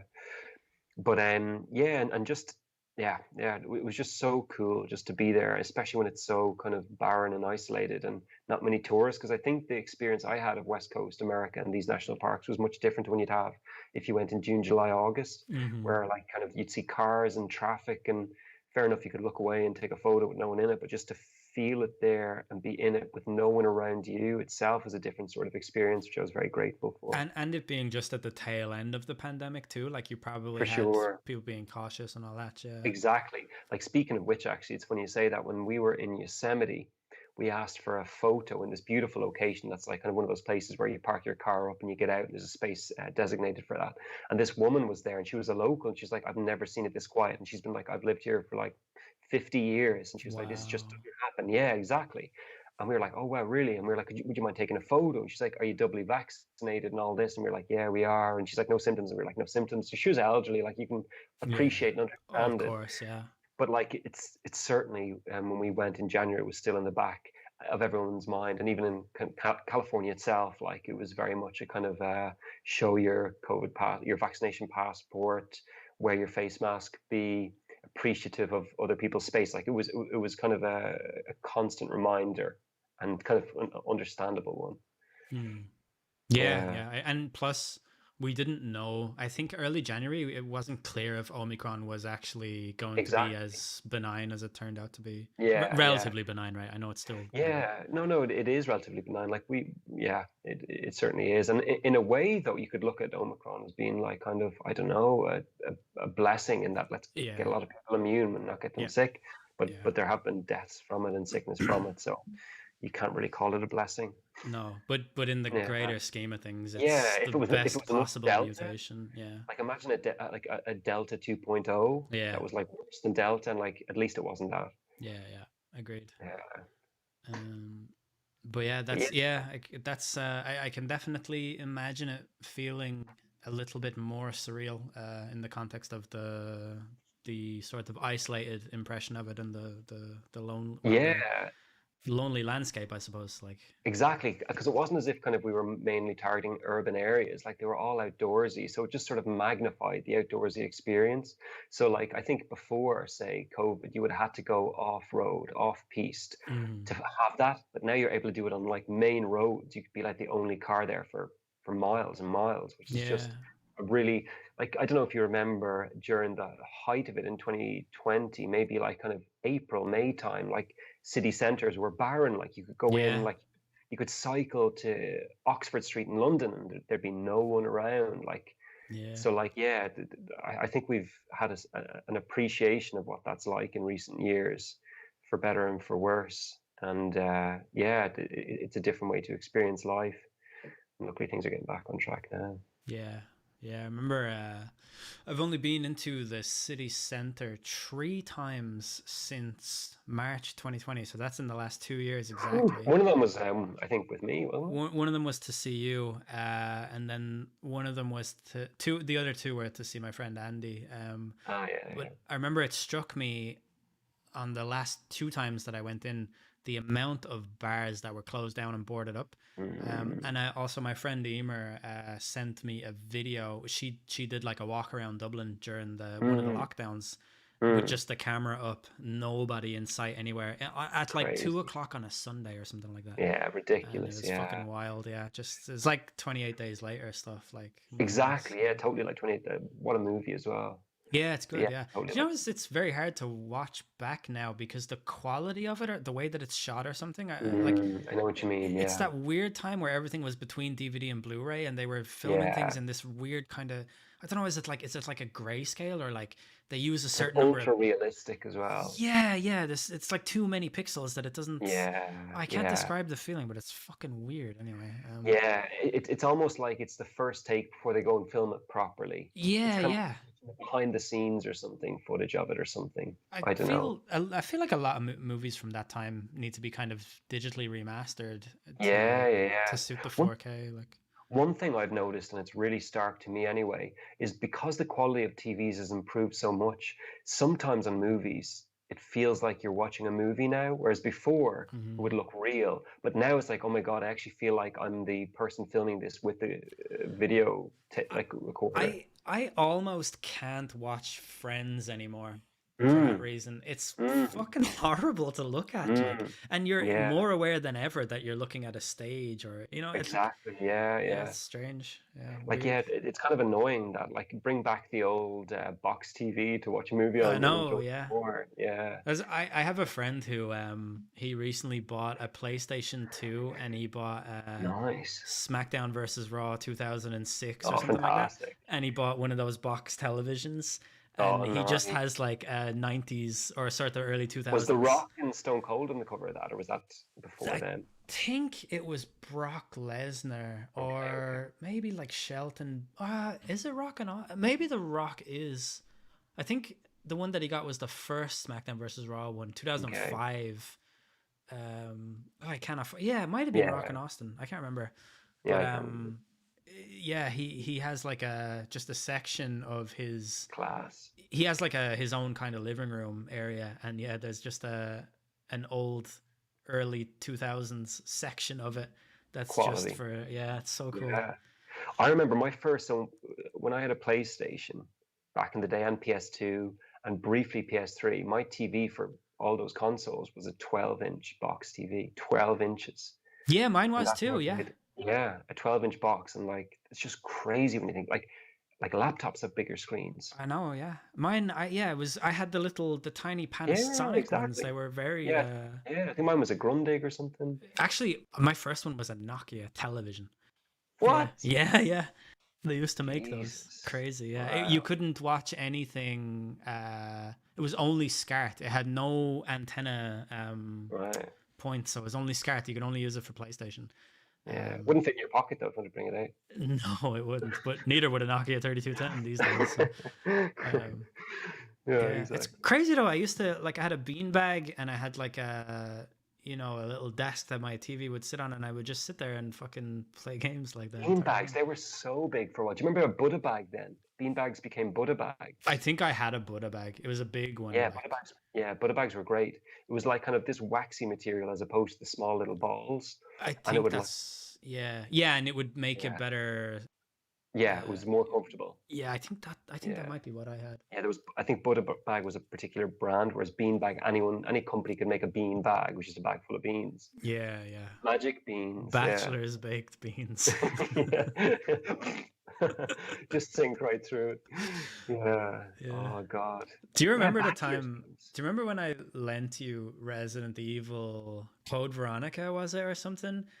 And like you would like be in your house playing it, and you would text me like go to the window, and we would Oh, each yeah. go out our bedroom windows and talk, have a Yeah, conversation, like exactly. That fucking. was so cool. Uh, Yeah, yeah, yeah. Yeah, because you were, if I was looking up at your house on that street, was your bedroom on the left or the right? the right. Yeah, exactly. So you would have been the next window down. Yeah, yeah, that's Yeah, right. because I was on my left. Yeah, yeah. So we were basically neighbors. Yeah, yeah. Well, like, Well, we you know, lived in the same. Yeah, like the windows were that's what a neighbor is, John. like.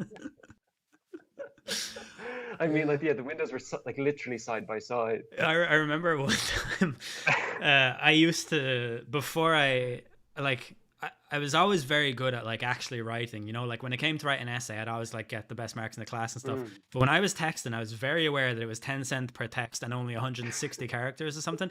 So I would write in code and you would just reply with like, yeah, YEAH. And I was like, geez, this motherfucker has like an infinite fucking phone bill going around here using words like, yeah, I don't have that privilege. I'd be like YH comma and whatever.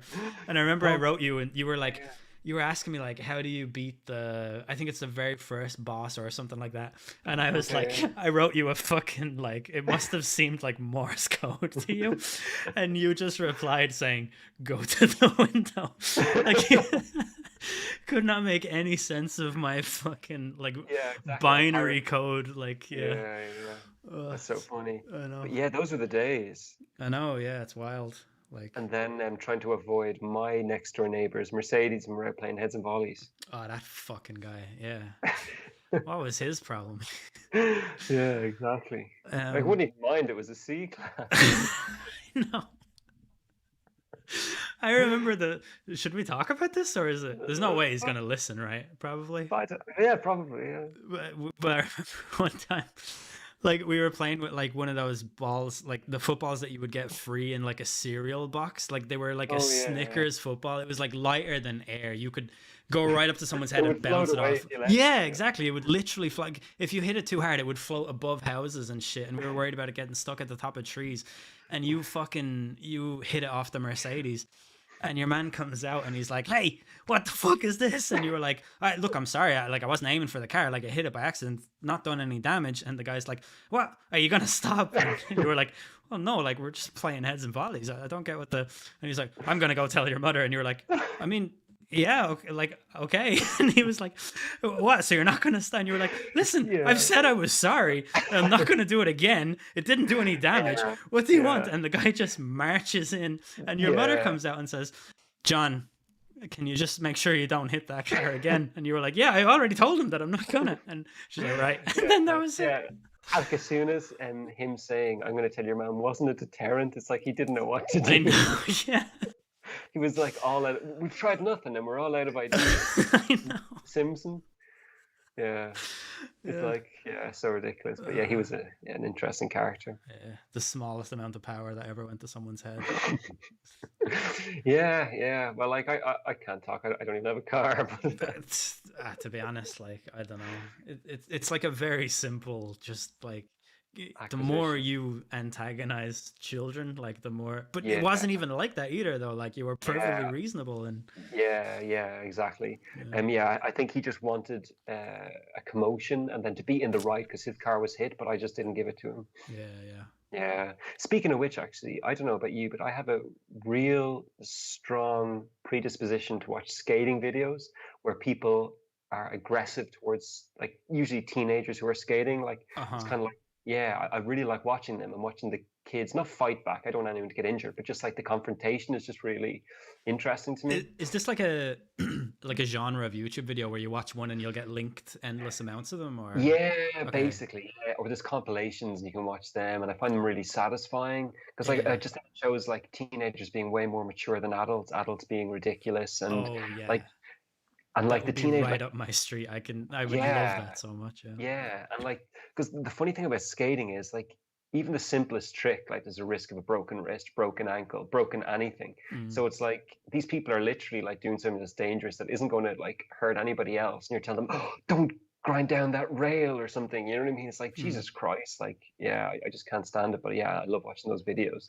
And then you see the security guard like trying to chase them and trip them up, and you're just like, Jesus, like who is the child here? That's interesting. I never put that together before, where it's like, oh, when every time you grind a rail, you may cause damage to the property, but like you may die.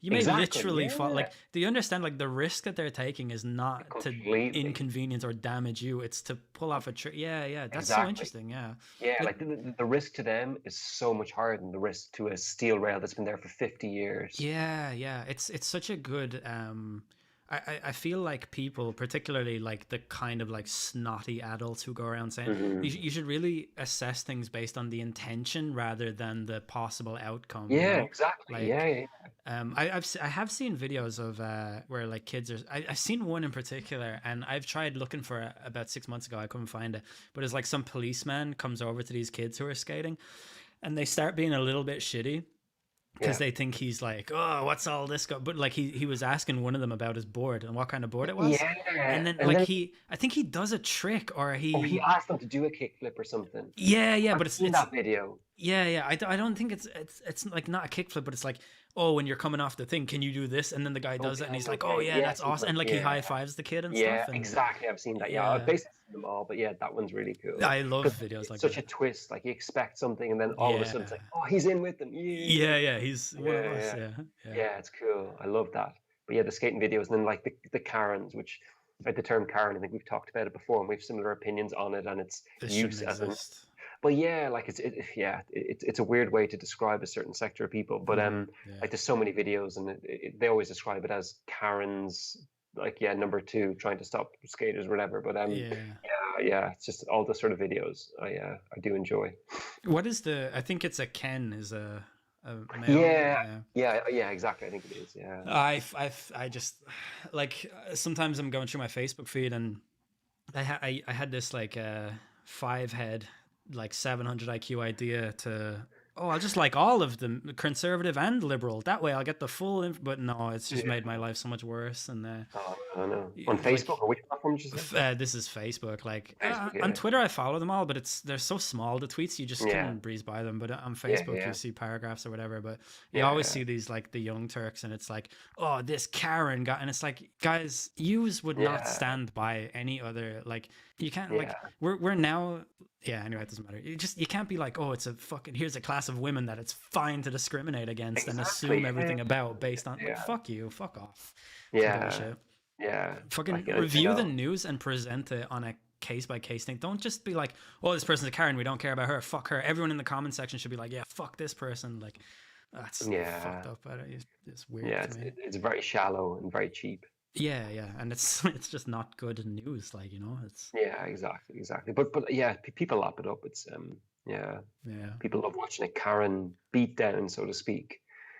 Proverbial beatdown where she gets her comeuppance or whatever. I can't even watch it because it's like, you ever have those arguments with people where um like they'll have an opinion and they present their opinion and it's something like inflammatory or whatever, and you kind of reply with some semblance of reason, like, well, hold on, it's not really that, because and they just will start shouting about something that's like basically like a non sequitur, and but Mm, they're so passionate and angry, and there's no like, when someone mm. is like, yeah, well, it's the masks are to keep the people because of George Soros, and you're just like, all right, like, peace out, Yeah, guys. yeah, Fuck this. yeah.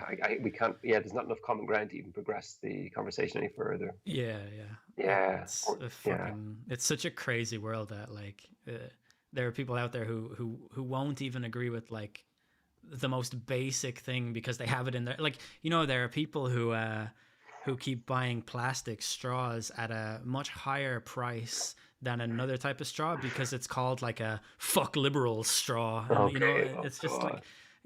can you not just agree on this one fucking thing? Like, Yeah, yeah, you're like burning holes in your pocket, like you're taking money and lighting it on fire just to own yeah. the libs in Exactly. your imaginary Yeah, fucking yeah. world. Like, oh, get a grip. I've actually seen a really good solution to the straw problem though, because I'm not a fan of paper ones. Like halfway through the drink, it They're like horrible.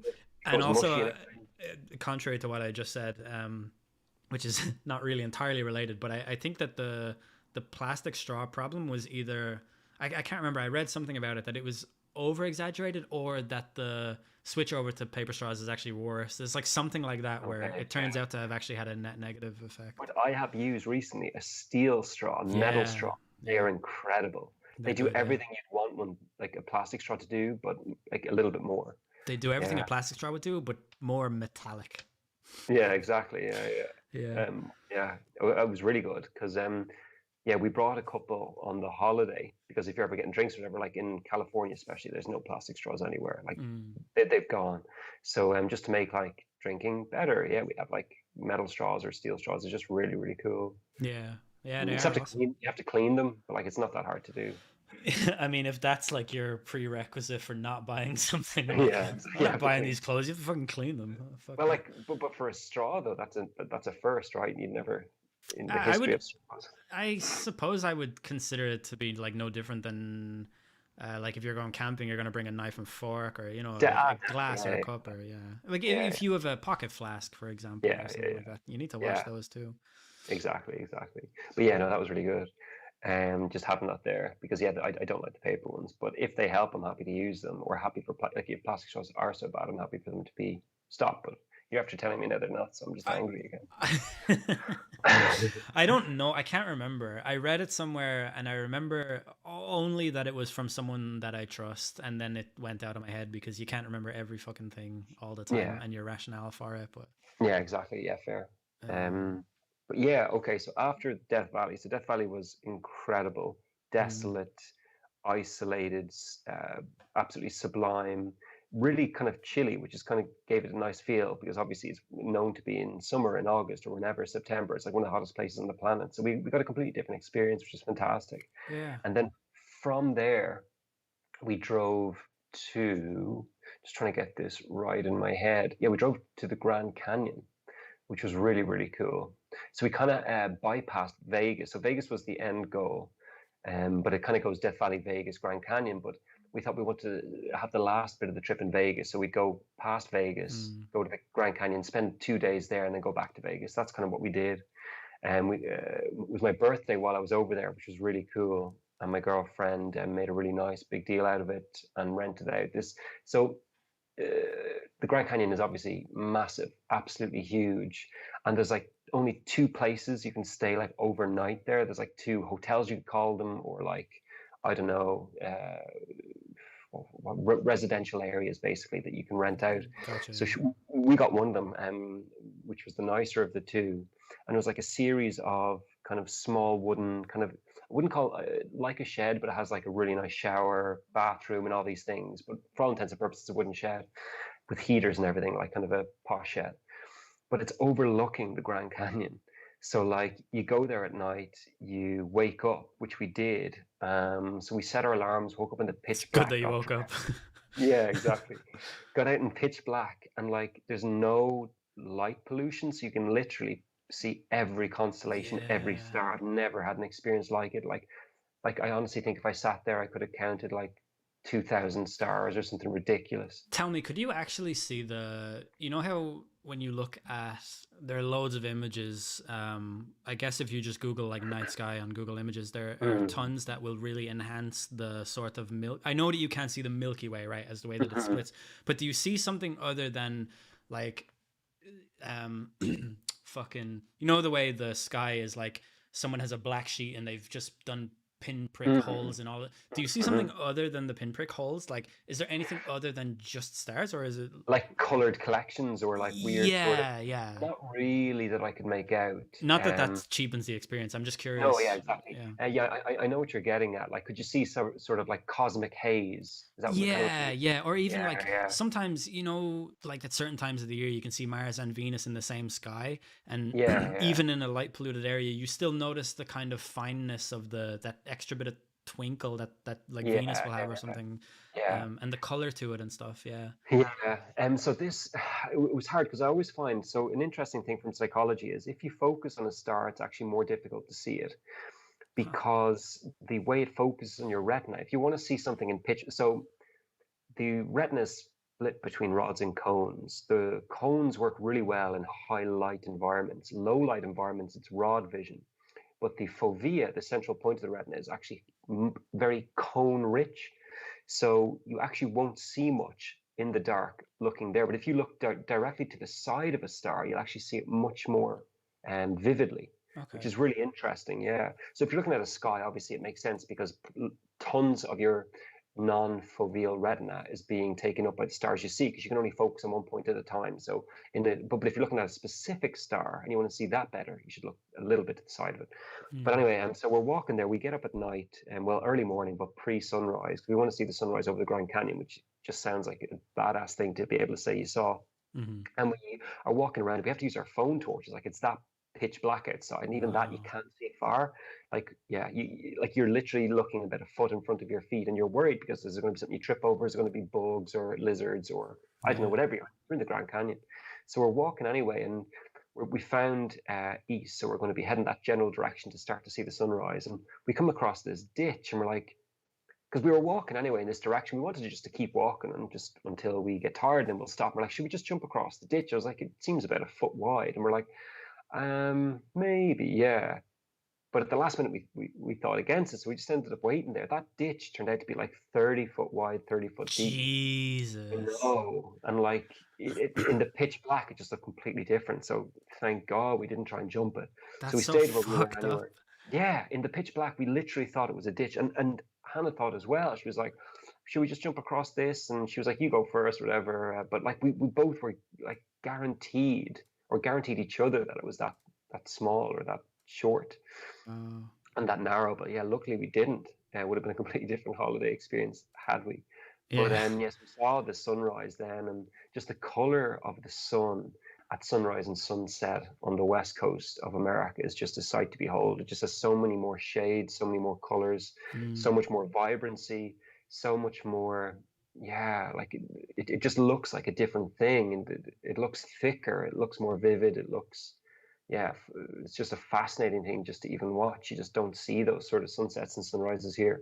I'm Yeah. not fully sure why it happened, but yeah, that was one of the best things I've ever seen was the sunrise over the Grand Canyon. And then we also, because we stayed the night there, we stayed awake after we'd gotten up the first time and we packed up. And then all the coaches bring kind of visitors to the Grand Canyon by about 12 o'clock because it's a big drive from the next nearest places. Like if you're coming from, I don't know, towns or cities nearby. So we got there about 2 hours before anyone else was there. And like, it was just spectacular. I've taken a video. I think I may have sent it on to you. If not, I'll send it on to you of me like just panning around the Yeah, Grand yeah. Canyon. Yeah. A And it's very, just it was like, like 13 seconds or something. yeah, exactly. Yeah, And it yeah. was just like so surreal just to be there with no one else and like no sounds, like deathly quiet. Like there's no sound anywhere apart from just, yeah, your own heart or your own breathing or your own That's whatever. wild. Yeah. Yeah, it was so cool. Even what you were saying about, I guess I've never considered it before.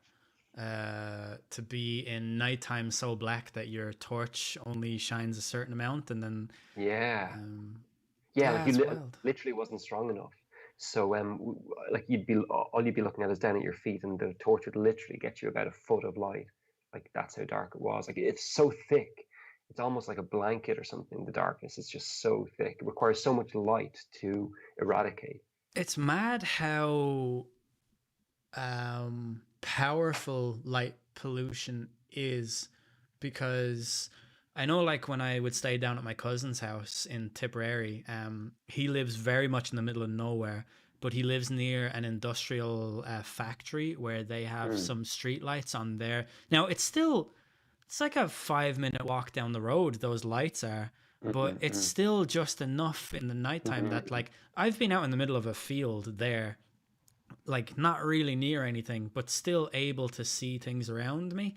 Well, yeah, now you know when it's a full moon, you see stuff, but I mean like not in like a full moon, and still just having that little bit of sort of lights like around, within like a half-mile radius or something. There are street lights in like multiple different directions, and yeah, it's kind of yeah. just a not like I don't know, yeah, how much they contribute to your Yeah. Like, to be honest, you know those astronomy books that, like, oh, you open up the center page and it's just like this is the sky at night with no light pollution, and you yeah just see trillion. Like, it honestly felt like that. yeah It was really hard though to kind of step back from it and focus and absorb it all. Like, you could do that with a picture of it, but actually being there under it. But yeah, it felt equivalent to that, say, on the same kind of scale as that, maybe not as vivid. Hmm. Yeah, it There's was ridiculous. there used to be a documentary. I use that term really loosely on Netflix. Of it was basically the night sky in. I don't think it was the Grand. It was one of the deserts in America. In the it might have been the Nevada desert actually. I think that's where the Grand Canyon is, isn't it? It's in Nevada, right? Uh, Grand Canyon's in Arizona, Fuck yeah, Arizona and Nevada are the same fucking but thing. they're next door. Yeah, Yeah, yeah. it's yeah. I think it was the Nevada desert. And it's just like essentially a collection of extremely high resolution videos taken there, where you can get a Mm-hmm, full sense of the landscape and the night sky and all that stuff. mm-hmm, And then there's some really like kind of profound, like thought provoking music that goes on. mm-hmm. And I always thought, like, I've never taken mushrooms in my life, or any hallucinogen, I don't think.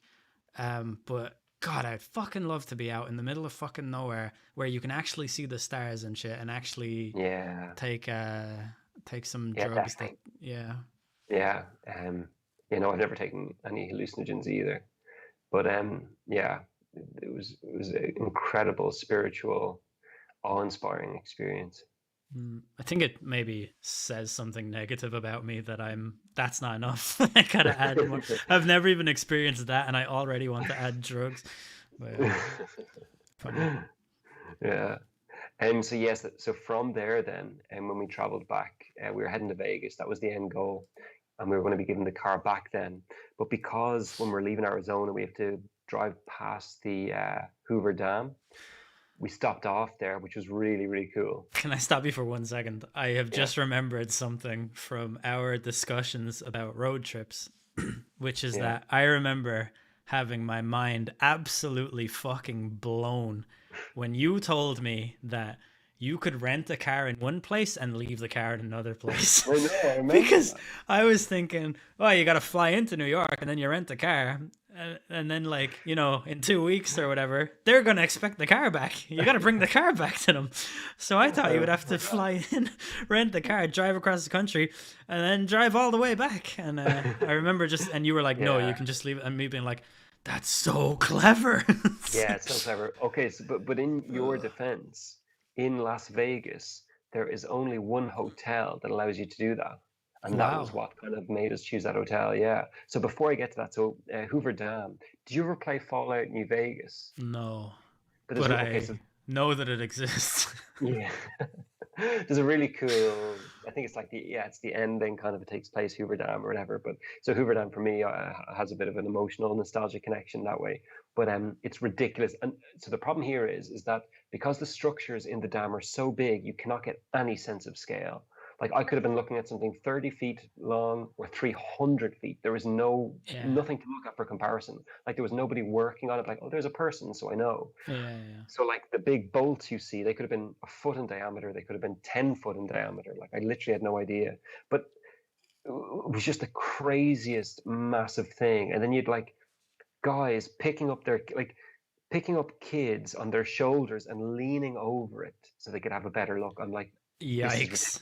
Yeah. Yeah, like leaning forward, like so the kid is like they're holding onto his forehead while they like peer out. Like it just looked so fucking spooky. But Even if the anyway, kid falls and you have his ankles, that's still he's gonna gonna, smash his face. yeah, like, Yeah. So like that's I was fucking just looking at, I yikes. was like, fair, like yeah, like literally at the edge. But Hoover Dam was really cool, and there was another place actually before we had Hoover Dam that was like one of these scenic pull in here and look over the beautiful state of, where were we then? Was that Arizona or Nevada or maybe somewhere in the middle? But yeah, it was fantastic, and it was kind of getting sad as well because we knew we were going to be giving up the car. So we continued driving on then from the Hoover Dam, and we were getting there. I stuck on, just as we were getting into Vegas, stuck on Elvis Presley, "Viva Las Vegas" in the car, Of which is course. really cool. Yeah, just to add to the vibe.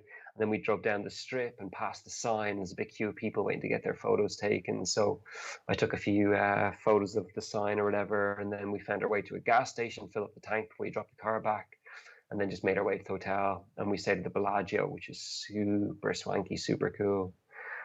Past like the MGM. You could like the strip is so cool because it's a straight line and everything's so big and funnily shaped and like clumsily ordered. You can nearly make out like every hotel from any Mm. particular point in the strip.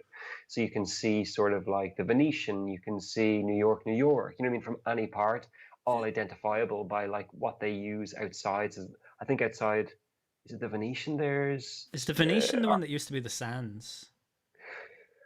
I don't know. I'm not 100% sure. I think it's in my head where, you know, the way like Sinatra and Dean Martin have those albums at the Sands. I'm pretty Mm. sure the Sands was replaced by the Venetian. Okay, cool. It's Uh, really cool inside. It literally has a canal that you can take a gondola down in oh, the middle of sick. the hotel. Like the scale of the hotels is as ridiculous as anything else about the scale of the natural side of things. Like they are like there's a mini Manhattan, a mini Brooklyn inside, like New York, New York. Yeah. Like there's restaurants along the streets leading between the casino and the hotel proper. Like you know what I mean? Just crazy, crazy stuff. Have you Yeah. seen the that fucking Zack Snyder movie, the one set in Vegas with the zombies? I can't even remember what it's called. It was on it came to Netflix about a year ago or so. I don't Dave think Bautista so. is in it. It gives you a good, Okay. it goes all the way through Vegas, but Cool, cool. it's like a zombie apocalypse Vegas, and it's I don't know. Nice. Yeah, yeah, Or have you seen Blade Runner 2049? yeah, yeah. The Vegas scenes in that. Yeah, yeah, yeah. I always think of Vegas for some reason. This is like, I feel like this is actually a very strange thing to say, but I think that you will probably understand exactly what I mean. Um, I always feel like if you were to show images of Earth expressed in like the final days of Rome or whatever, Vegas Mm, would be like the perfect encapsulation of like human decadence and sort of like just the exactly. unnecessary like Yeah, it's yeah. just Opulence of Vegas. it. Yeah, like Yeah, yeah, Vegas in ruins is like the least noble or classy sort of, you know, like you see like Pompeii perfectly reserved and you're like, ah, like I understand these people and yeah, they were just normal. If you see Vegas like that, you're like, these people were fucking insane and it's no yeah, wonder they're extinct, like yeah. that kind of, Exactly. yeah. Yeah. So that was one of the things of it. It's like a playground for adults in the most uh, kind of realistic and literal terms. It's like a playground for adults. Like in every way you want a playground to be, it is there for you It's to do. legal prostitution, Like gambling, the everything, burlesque, yeah, like yeah. alcohol, um, like everything. Like whatever you want, like the most amount of food you can eat. You can go to plays, shows, music. Then you've got like the seedy side of it. You've got the non, you know what I mean? Just Mm. everything. Like it's literally what I imagine a kid, like a kid who goes to a playground for the first time. It's like, oh my God, there's swings, there's this, there's that. Is what an adult feels when they go to Vegas. I also love the I don't know how to put this either, but like there's a sort of a time travel aspect to Las Vegas where it's like if you've accumulated a certain amount of wealth by the time you're like, let's say 60, 65, and you're like thinking to yourself like, you know what, I liked it best in 1999. So you can go to Vegas and live out 1999 every night for the rest of your fucking life Yeah, if you have the money. yeah, Like Britney Spears residency 11 nights in a row. Then when she's done, there's like I think like Madonna has probably done it. Elton John has definitely done yeah, it. yeah, Like even like Blink 182 have done like a fucking seven yeah, night. yeah. Yeah, Oh like yeah, there's so many people. yeah, Adele this was meant to be there when I was there. yeah, right. And like Yeah, it's just if you have the money, then Vegas can just give you that exact like like yeah. I'm always trying to if I have nights where like I'm drinking alone and it's like fucking midnight and I'm like, what do I do now? And I just start watching videos, like music videos from the 90s and stuff. Like if Mm, I were wealthy enough and crazy enough, I could just go to Vegas and live that out in real life and be exactly. surrounded by other people exactly like me and stuff. Like Yeah, that's yeah, yeah. fucking crazy, I honestly. know it is. Yeah, it's really, really cool. So I really enjoyed Vegas because talking to people before I went, they were like, "Oh, 3 nights in Vegas, I've heard is all you want." I would have spent 3 months in Vegas. I'm not joking. Like if I could afford it, I would fucking do it. Like I really enjoyed it. That's it's just like I feel like the way our conversations normally go, I feel like that should be the opposite way around. That it should be me telling you and you sort of like trying to Mhm. find a way to relate that back to yourself. Like, but do you not get bored of the meaninglessness of it all? And me being like, no, that's the point. But it was so cool, and it was actually so hot there in January in Vegas that we were sunbathing in the Bellagio, like by the pool, like Jesus. properly sunbathing. Like it was that hot. You'd Wow. be sitting there, and you'd have to get in the pool to cool down. So we're actually thinking about going back for like another week just to Vegas at some point. Wow. Yeah, we really enjoyed it. And then food-wise there, so I went to two really cool places, at least two. I'll mention the third one. It was more interesting than good. Went to Gordon Ramsay's. It was absolutely incredible. Like the food was just unbelievably good. So his Hell's Kitchen restaurant there. So like I'm a huge Gordon Ramsay fan, so that was just kind of a really interesting thing. But what Why do you surprised? like him? He's such a dick. Do you think? I just if any employer spoke to me the way that he speaks to people, I would just fucking Yeah, leave. Who the fuck does he think he yeah. is? Like, Some of them do. Yes, some of they the should staff though. do. You shouldn't be spoken Yeah. to like that in work. I think Fucking there's some of the people though who've come up through that defend it, and they're like, he's just trying to get the best of me. He knows I can do it. He does it this because he knows it'll make me stronger. Like that's called this. Stockholm syndrome. No, I'm kidding. Yeah, I I, know what you're saying. Though. I In, just in a regular job, you could not do it, and even in today's day and age of like cooking world, like you can't really get away with it. you could be the best chef in the history of the world, right? But if you don't subscribe to that drill sergeant technique of being a fucking prick until the person does, like that management style doesn't work for everyone. I would actually argue it Mm, probably doesn't work for most people.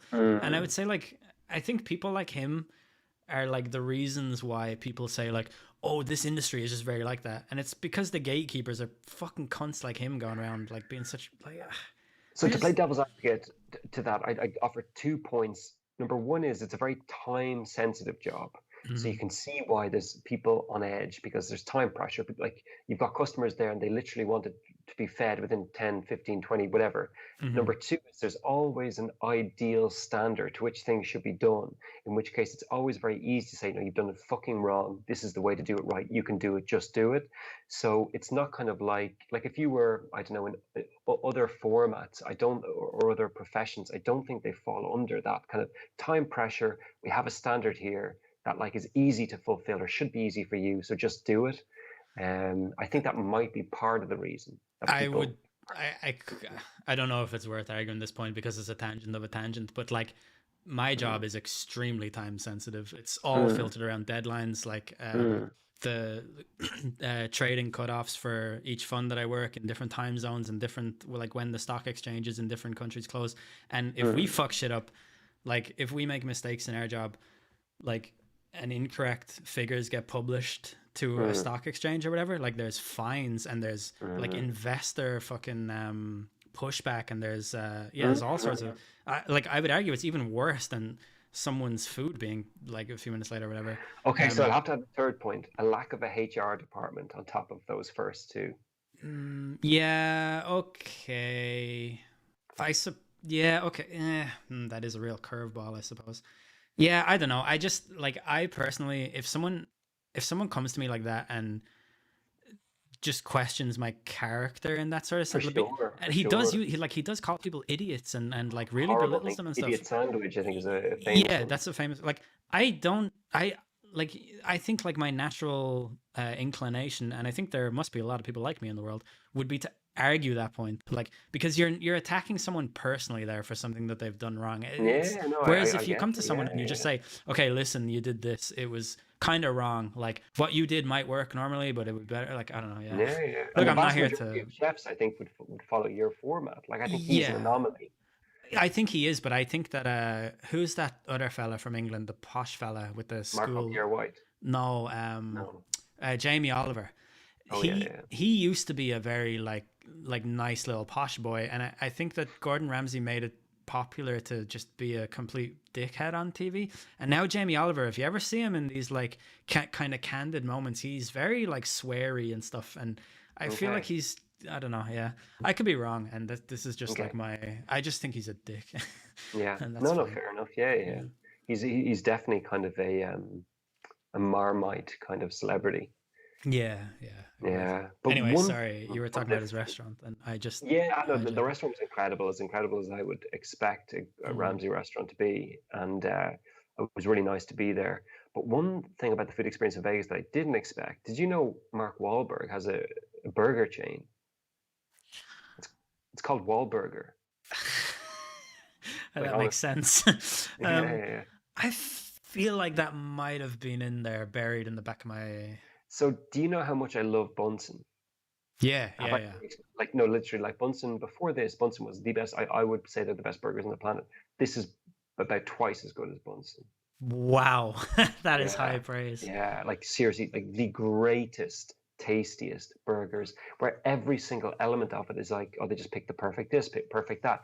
Like Uh, so much so that we went 3 times in a 5 day trip Jesus. to Vegas to Wahlberg. For the listeners, Bunsen is a chain in Ireland. I think they have about 5 or 6 now. They probably even have Oh more than that wow. actually. They only had like 2 or 3 when I was last That's there. right. Yeah. Yeah, they've 3 in Dublin alone now. They have one in Yeah, Cork. cool. But yeah, they are. One in Belfast. Remember they opened the Belfast one? Nice. Yeah, yeah. They're Yeah. they're a burger joint that just has a very very small menu. I think there's like 6 things on it, maybe. Yeah. Mm, Um, mm. and they are amazing. Yeah, it's S- absolutely incredible. Yeah. Only one burger I've ever had better than it. What was that? It was at a place called Over Easy in Singapore. Nice. It was Isn't out. that big? Over Yeah, easy. Over Easy. Yeah, it's a way you can have your fried Yeah, eggs. yeah, Yeah. The, uh, yeah. the the restaurant itself is out by Marina Bay. Do you know Marina Mm. Bay to hand, like the image of it, or Marina Bay. it's famous for having the hotel with the 3 buildings and then a boat on top. Okay, I don't think I can call it. You, I know. I'll you'd know Google it, it. you'd know it by that Yeah, if yeah, you did. But yeah. Okay. yeah, the Over Easy is like the other side of the bay where there's no ridiculous big hotel where the boats Okay, dock, cool. and it was really fucking nice. Yeah, big Wow, fan. yeah. Nice, nice. Would Okay. recommend it. There's at least one listener out there in Singapore, and he knows who he is, and he's probably already eaten there. But if not, you should go Hmm. there, my friend. Lovely. Yeah, I do miss Bunsen though, I have to say. I haven't had a better burger in London. I'll bring But one over on Friday. have you ever eaten a meat liquor actually in London? That's the one out by Bray, is it? No, I know what you're thinking of though. That one's amazing. No, meat liquor is a London one only. That one in Oh, Bray is called Boxburger, maybe? but yeah, yeah. By the way, Is it? meat liquor is just the worst fucking name for a. Okay, yeah, There's yeah. a certain imagery there. Can we just give me praise? I've eaten in Boxburger once about 7 years ago. I'm quite proud of myself for remembering the name of that random Bray place you just brought up. It was not 7 years ago. It was about 3 years ago. But Me, yeah, I, I, I I haven't even been in Dublin for 3 years. that's true. But Bray's not in Dublin, my friend. So I didn't say it was. I said I you're haven't been in right. Was for I 3 years. telling you that I was going to Bray with Emer or something like that, and you were telling me to go check out Boxburger? Is that how I know Yeah, that yeah, yeah. place? That's it. Yeah. Wow. Wow. Yeah, that was what I didn't remember that, but now I remember that. Yeah, Boxburger. I went once, and yeah, it was honestly about 7 years ago. Fucking hell. Yeah. I'm going Yeah. to Bray in about. I'm going to Bray next month, actually. So Okay. I will. With Emer? No, it's someone else. I Cool, cool. will check out my meat wagon. I don't know why I said that. That's a different place. That's a restaurant in Smithfield. Um, But But Meat Liquor is incredible. If you're ever over, it's in Clapham. No, Can we dude, agree that it's a love it. fucking awful name though? Like meat and liquor, like the spirit. But just Meat. But did you think it was liquor, like Licker? yeah. No, it's liquor, like Liquor. Okay. It's a bit better. Jesus, they should call it meat liqueur or something. It's Yeah, just a yeah. meat Yeah, no, liquor. Like, I think it's a play on that because like you're eating lots of meat, you're going to be licking meat. But anyway, if you ever see it, please try it because I think you'll love it. It's honestly like the dirtiest, most delicious. Like it's all kind of just beautiful food. It's really, really good. There's one in Clapham if you're ever that way, and there's one I think by Victoria Station. I could be getting that wrong, but I think it's that way. Yeah, I'm pretty sure. is there a Wahlburger anywhere else? I think they opened it in London near Covent Garden and it failed. What? Yeah, The yeah, I fucking heard that. Brits, man. They are good for nothing. Yeah. No, so I heard it opened in Covent Garden and failed. Honestly, yeah, I wish I could go to. It's I'd probably probably because go it once a opened in week. Covent Garden. That's not really the They're like, oh, this rich white privileged man. Mark Wahlberg. You must be having a laugh. Yeah, but I've heard that's what happened actually. No one who lives there could name a Then no one single Mark Wahlberg movie. Yeah, exactly. As you know, so it's really funny. So in there's like all his movie posters, which is really good because some of them are hilarious. But then like it's real heartwarming pictures of him and his family because it's like he says his family run, which fair enough. It's probably not like it's a chain now, but like Heartwarming family- pictures of him violently assaulting two Vietnamese nationals in a hate crime. I did tell Hannah about that when we were there, and much to her dismay and Yeah. yeah, I heard about that too. Pretty rough. I really like Mark Wahlberg, and I don't know why, because he seems like first of all, there's that, but I do believe in redemption, and like I do believe that he fair enough. Yeah, But he was a young kid. Well, yeah, but when he said that if he 9/11 thing. yeah, that he would have stopped 9/11 if he was on the plane. I'm sorry, Mark. Who do you think you are, John Cena or something? Jesus. Yeah, John Like not Wick. even like Vin Diesel gets so much shit for like how much he believes his own hype and stuff, but Vin Diesel would not have said something like that. Like, Yeah. Although, okay, so to play devil's advocate again, there's a lot to be said for bad things happening simply because good people didn't do anything. Like I'm not saying that he would have commandeered, that he would have punched and knocked out every single one of the terrorists, taken control of the plane and landed it safely. You're He saying may have- America caused 9/11. I'm saying that maybe that if enough people stood up, they could have overpowered the terrorists and the plane would have gone down, killing everyone. Well, they did that with United Flight 93. Exactly, and maybe that's all he meant was that I would have at most killed, like, or been responsible for the It could be, but the quote is pretty damning. What was the quote? I can't remember it exactly, fair but enough. it's pretty picturesque in Yeah. its depiction of what he thought But would it's have been horrible done. as well, though, because the people on it had no idea. Like in hindsight now, if the plane gets hijacked, you're thinking, oh my God, they're going to crash, they're going to kill people, they're going to be this.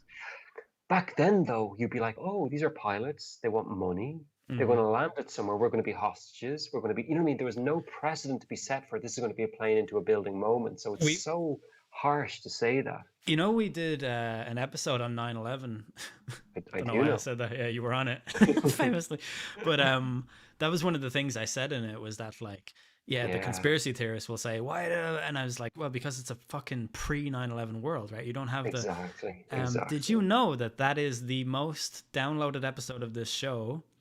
And the most hated episode of this show by a considerable margin. Yeah, I didn't know. What percentage likes and dislikes are you thinking? Likes and dislikes on YouTube are good, but on everything else, on every other platform that allows comments, they are not good. I don't even know. I'm trying to like quickly go to the. And what would be a brief description of some of the critiques? Did you think all of these people thought it was an inside job, or the majority? Yes. Yeah. Okay. The R word is used quite a lot to describe us. People saying that we should go work for CNN because we're fake news. Oh wow. Okay. Yeah, the well has been well and truly poisoned. I can tell you on this one. I'm just trying to find. There's a lot of people telling us to do our research, which I don't know if they listened to the episode or not. Yeah, exactly. It would appear as though.